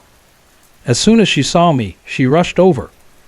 She told me that the night before, she had been reading in bed, her cat curled up beside her, when suddenly, the cat went stiff. Its fur stood on end, and it started hissing at something across the room. Beth looked up and froze. Sitting in a chair just a few feet away was a small, ghostly figure of an old woman. Beth stared in horror, unable to move. Then, just as suddenly as it appeared, the figure vanished into thin air. Terrified, Beth grabbed her things and spent the rest of the night outside on the porch. At first, I wasn't sure what to think. Beth was artistic and a little unusual, and I wondered if maybe she had let her imagination get the best of her. But she seemed genuinely shaken. I reassured her as best I could and went on to class. Later that day, I told my dad about her story. Unlike me, he was more open to the idea of ghosts. Jinx had been his grandmother, and they were very close. When he heard Beth's story, he asked if I could introduce him to her. I called Beth from his house, and though she was hesitant, she agreed to meet him that evening. Before we left, my dad slipped a photo of Jinx into his pocket. That night, we sat down with Beth as she retold what had happened. When she finished, my dad gently asked if she would be willing to look at a picture of Jinx. She hesitated but nodded. The moment my dad held out the photo, Beth barely glanced at it before her face went pale. Her eyes filled with tears, and she pushed the picture away, sinking into a chair. She was shaking. No actor in the world could have faked the sheer terror we saw in that moment. When she finally calmed down, my dad asked her to show us exactly where she had seen the figure. Beth led us to her bedroom. A chill ran down my spine as I stepped inside. It was Jinx's old room, the very room where she had taken her last breath. By the next evening, Beth had moved out. She never set foot in that house again. A couple of months later, I graduated and left the house myself. But that experience, along with everything else that had happened there, stayed with me. I had always been a skeptic, but after that, I became something else, a believer.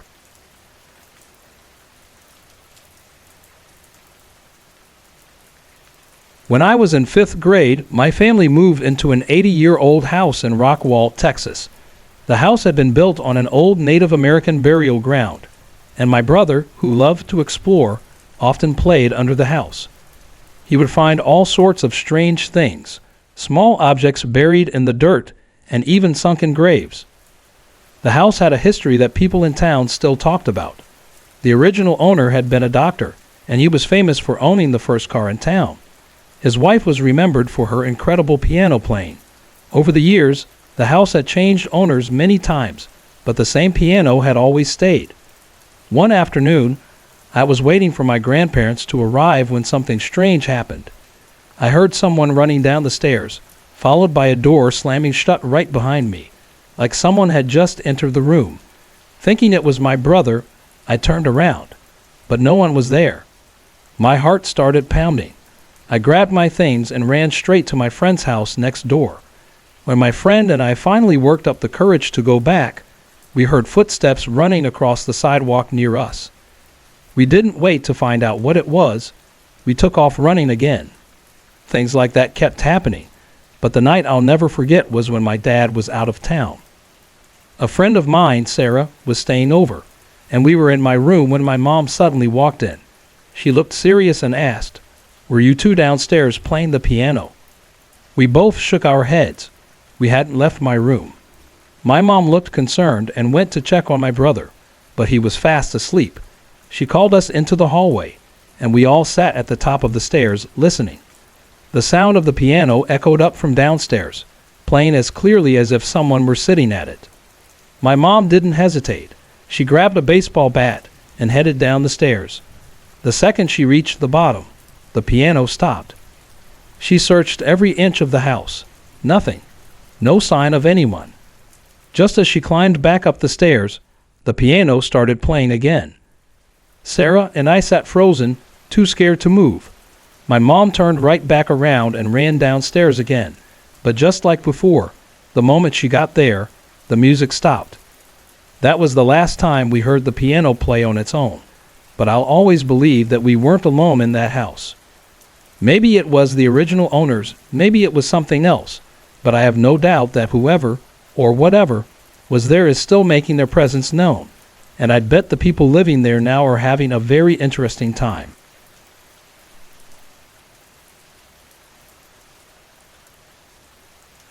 It all started in the summer of 1975 while my ship was being repaired at the Long Beach Naval Station. I was temporarily assigned to work in the base's mess hall as part of my required duty as a junior seaman. My job was to assist the night cook. The kitchen had several large walk-in refrigerators and freezers. One of the freezers had been broken for a long time and was no longer in use. It was locked from the inside with a padlock, and as far as anyone knew, it hadn't been opened in years. One evening, during shift change, I was standing with the chief petty officer and another crew member in front of that locked freezer, listening to our instructions for the night. Suddenly, the freezer door blew open with such force that all three of us were knocked off our feet. We were shocked but unharmed. The padlock was still hanging there, completely intact. None of us could understand how the door had opened on its own, but we brushed it off and went on with our shift. A few days later, I saw the door open by itself again. After that, it became a regular thing. It would swing open on its own several times a week. Sometimes, the heavy lids on the big cooking vats would slam shut by themselves too. After 2 months of this, I had enough. I requested to be transferred to the day shift. No one asked why, and I didn't offer an explanation, though I had a feeling the chief petty officer suspected my reason. For a while, nothing else strange happened. But then, in the spring of 1980, after I got my own apartment in my hometown, things started up again. At first, small things went missing, only to turn up in weird places days later. The biggest target? My keys. I would go to bed knowing exactly where they were, only to wake up and find them missing. A couple of days later, they would reappear, usually in my refrigerator. The strangest event happened at my job. One of my tasks at the end of my shift was to stock the soda cooler, which usually took about an hour. One night, after finishing, I went back to turn off the light and froze. Every single can of soda that I had carefully placed on the shelves had been removed and put back in their flats, exactly as they were before I stocked them. Only 5 minutes had passed. No one else had been in the cooler. Years later, I got married and had kids. Whatever this thing was, it seemed to quiet down. The strange incidents happened less often, though once in a while, my keys would still go missing. I think I know why. My wife, fed up with things disappearing, finally lost her temper one day and shouted, Stop hiding things. Maybe that did the trick. I don't have an explanation for any of this. All I know is that, for some reason, I seem to have picked up a companion, one that likes to play tricks but thankfully seems to have calmed down over time.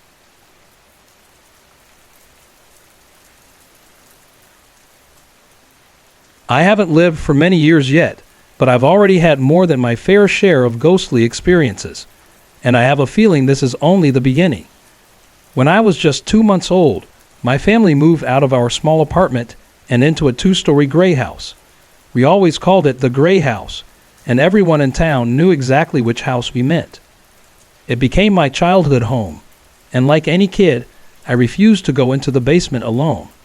I was the middle child, with an older brother, Trevor, and a younger sister, Jenna. We were always running around, playing, and getting into mischief. Our dining room was cozy and mostly empty. We weren't rich, so there wasn't a lot of fancy china or furniture. It was the perfect place to play. Every once in a while playing, I would catch something out of the corner of my eye. A little girl doing cartwheels. She looked about 8 to 10 years old. I never saw her face, but she had long hair and wore a dress that looked like it was from the 1800s. Everything about her, from her clothing to the way she moved, felt like she had stepped out of another time. And she wasn't alone. A few times, I also saw a little Chinese boy, around the same age, also doing cartwheels. Like the girl, he seemed to belong to the same era. But whenever I saw them, it was only for a moment, just a glimpse before they disappeared. At night, I would hear noises coming from the attic, which was right near my bedroom. Sometimes, I imagined I heard a little girl giggling up there. One night, I remember getting out of bed and telling my mom, "I can't sleep because the TV is too loud. I can hear them giggling on their TV." She looked at me strangely. "The TV isn't on," she said, and sure enough, it wasn't. This happened on and off the entire time we lived in that house, from when I was a baby until we moved out when I was 10 years old. After we moved, we stayed in an apartment for a short while. One evening, my mom, Trevor, Jenna, and I were sitting on the couch together with the lights dimmed. My mom hesitated for a moment, then finally said, "Now that we've moved out of the gray house, I can tell you something." I didn't want to say anything while we were still living there. We listened intently as she told us her own experiences. From the moment we moved in, she said, she had been hearing things, particularly a little girl giggling upstairs when no one else was home. She remembered me coming downstairs that night, complaining about the TV. She had heard the same thing, soft giggles and the sound of children playing, as if they were having a tea party. Sometimes the girl was alone. Other times, there was a little boy with her. She said the sounds always came from the stairs or upstairs rooms, and only when the lights were dim. But that wasn't all. Sometimes, when she went upstairs, she'd find our toys scattered across the floor, even ones we hadn't played with in ages. Other times, our neatly made beds would be wrinkled and looked as if someone had jumped on them. And she knew for a fact that none of us had been upstairs to do it. The giggling and strange occurrences went on until one day, while we were outside playing, my mom heard the girl upstairs again. That was the last straw. She marched to the staircase and said firmly, "I've had enough. You can stay in this house with us, but I am the parent, and you are the child. You will behave yourself. I don't want to hear any more noise from you." From that moment on, she never heard a peep. As we sat in the apartment, listening to her story, my brother Trevor looked stunned. "Since I can remember," he said, "I used to see a little Chinese boy doing cartwheels in the dining room, out of the corner of my eye. I always thought I was imagining things. That was all the proof I needed. I knew that what I had seen and heard was real." We later learned that the gray house had originally been a barn in the 1800s, sitting behind our neighbor's house. Trevor and I came up with our own theory. Maybe the little girl had been hiding the Chinese boy as a stowaway in her barn. Maybe they used to play in the hayloft, doing cartwheels and laughing together, until one day, something happened. Maybe they both fell through the loft. Even now, years later, I still think about them. Whenever we drive through our old town, I ask my mom to pass by the gray house. I always wonder, are they still there? Do they still play in the attic and giggle in the dim light? And if so, what unfinished business keeps them there? Maybe one day I'll find out. I have another ghost story from another house, not nearly as friendly. That one will be much harder to tell, but when I find the time, I will.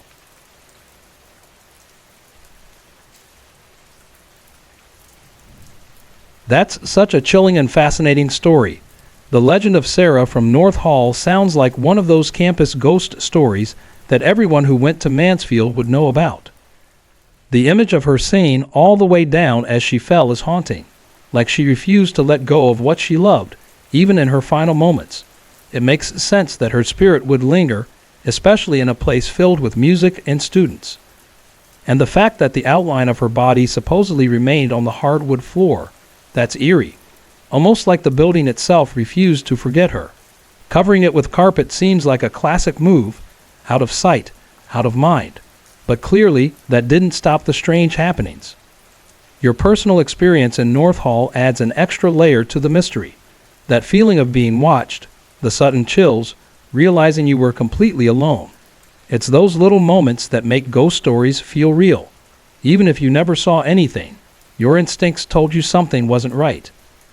I wonder if students still have experiences there today, or if Sarah has become quieter over the years. Maybe she just wanted people to remember her voice, and now that her story is well known, she doesn't need to make herself heard as much. Would you ever go back to North Hall and see if you could sense her presence again? Or is that a hard note for you?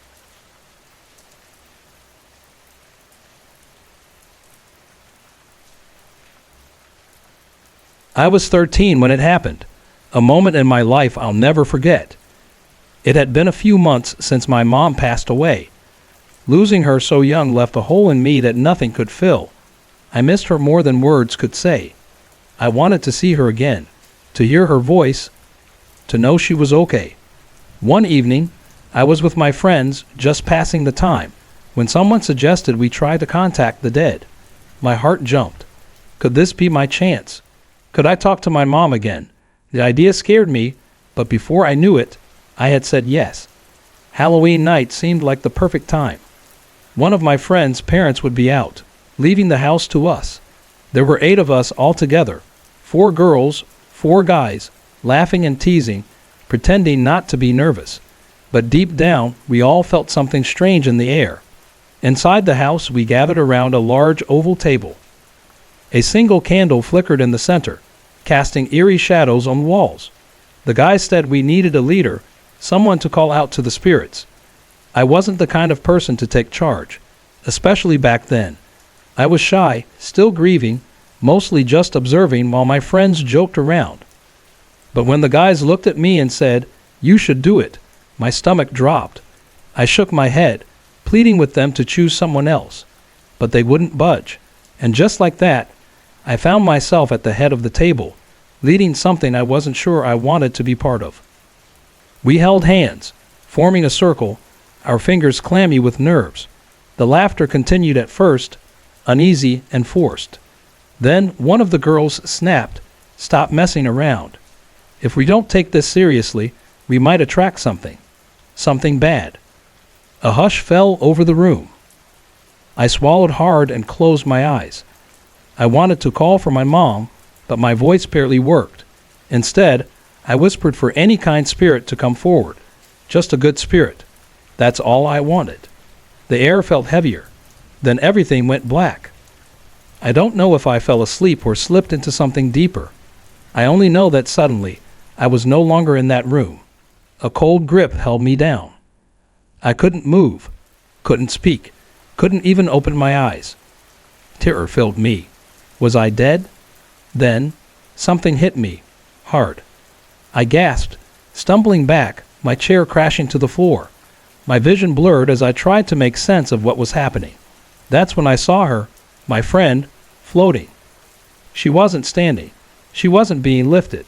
She was flying across the room. The space between us stretched nearly 26 feet. No one was touching her. No one was holding her. And yet, she drifted higher and higher, as if an unseen force had complete control. The others sat frozen, their faces pale with shock. My friend's body hovered above the TV, still and lifeless. Then, without warning, she dropped, hitting the top of the TV with a sickening thud. But she didn't wake up. I wanted to move to run to her, but my feet wouldn't budge. I stood, rooted in place, heart pounding. Then, as if pulled by invisible hands, she rose again. This time, she shot toward the ceiling, then flew across the room, crashing onto the couch. Before anyone could react, the heavy coffee table lifted off the ground, on its own, and slammed down on top of her. Someone screamed.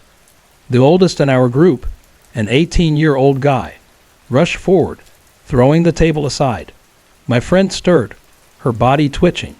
Then she started thrashing, flailing her arms like she was fighting something off. Her voice, raw with terror, rang through the room. "No, no, no, I promise. I'll never do it again. Please leave me alone." That was it. I ran. I wasn't the only one. We all bolted, out of the room, out of the house, into the cold night air. Even the ones who lived there didn't look back. To this day, none of us talk about that night. We never played with spirits again, and we never stepped foot in that house down the street. Now, I know there's a time and place for everything. One day, I'll see my mom again, but when that day comes, I won't need a seance to find her.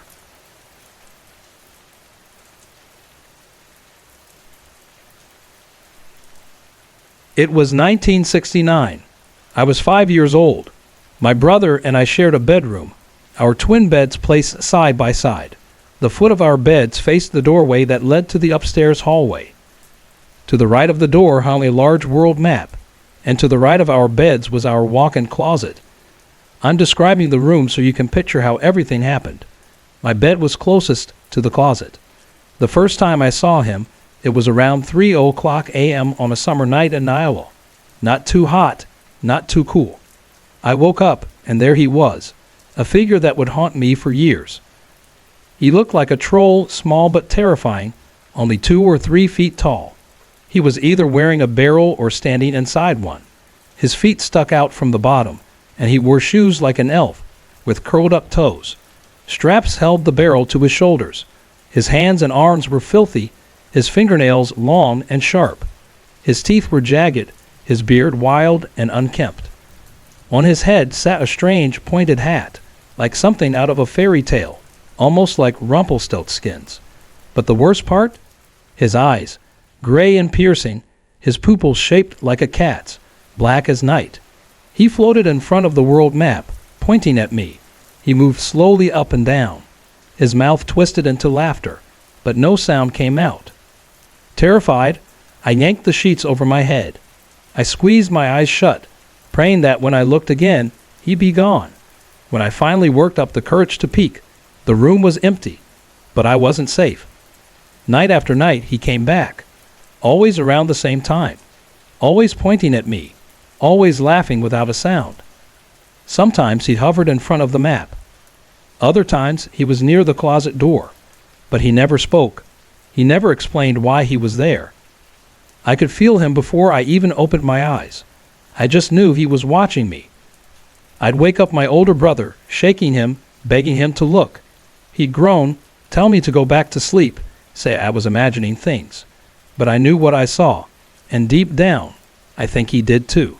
Because even now, after all these years, he can still describe that man in the barrel as clearly as I can. How? Because I would whisper to him, describing every detail while the man floated in front of me, desperate for someone else to see him too. I told my parents everything. I begged them to take down the world map, thinking maybe it had something to do with the man. They agreed, but it didn't help. He still came. So I asked to move into the guest room. My parents let me, but things only got worse. The guest room had a walk-in closet too. One night, a loud crash jolted me awake. I didn't check. I just ran straight to my parents' room. When they went to look, they found my closet in ruins. The shelves had fallen, my games and toys scattered, the clothes bar ripped from the wall. No one could explain how it happened, but I had a feeling I knew. After that night, the man kept coming back, floating, pointing, laughing.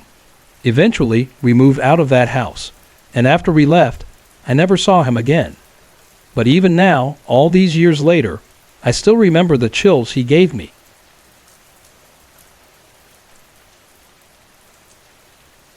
This happened on the 17th of February, 2023.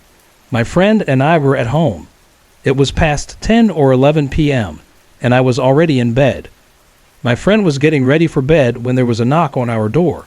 It was our neighbor, asking my friend to come talk to her husband, who was being verbally abusive.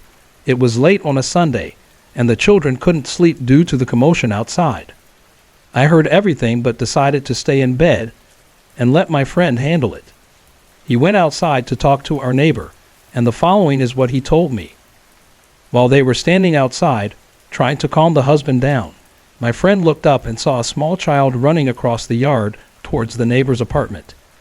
He immediately felt a chill, and his hair stood on end. He told the neighbors to look behind them. At first, he thought it could be one of their children. The mother ran to the direction the child had gone, but found no one there. When she checked her apartment, all her children were inside, accounted for.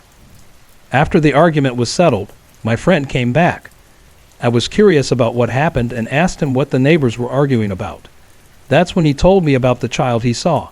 He said it didn't look like any of the children in the complex, and it was too late for a child to be out there unsupervised.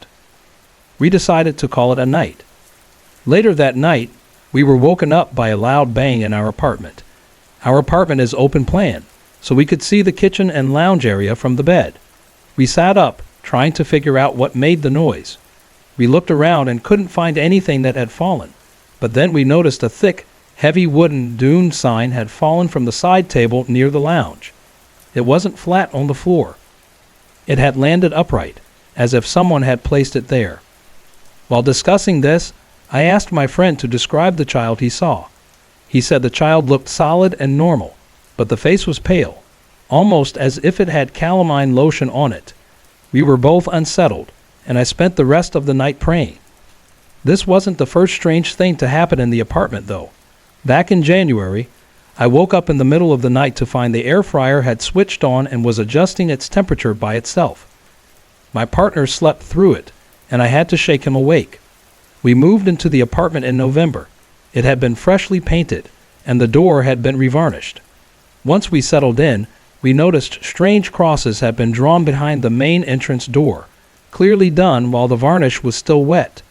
We also started seeing shadows in our peripheral vision, and my partner sometimes moans in his sleep as if fighting something. One night, he nearly kicked the sliding door off its track after jumping up in his sleep. When I asked him, he said he dreamt a huge snake had slithered under the covers and settled between us. It felt so real to him that he jumped up, nearly breaking the door. The following day, we spoke to our neighbors about the incident. They said they often hear footsteps outside their window, shuffling around midnight. They also mentioned that the entity enters their bathroom but never comes out. One of the neighbors saw a family of 3, mom, dad, and child, standing outside their kitchen window. He greeted them, but they just stared at him with blank expressions. When he went to close the door, they vanished without a sound. Another neighbor shared their own stories, mentioning that the previous tenant of our apartment had been involved with dark magic. It seems that this place is haunted, and we're now looking to move to a new apartment. This all happened in Johannesburg, Midrand,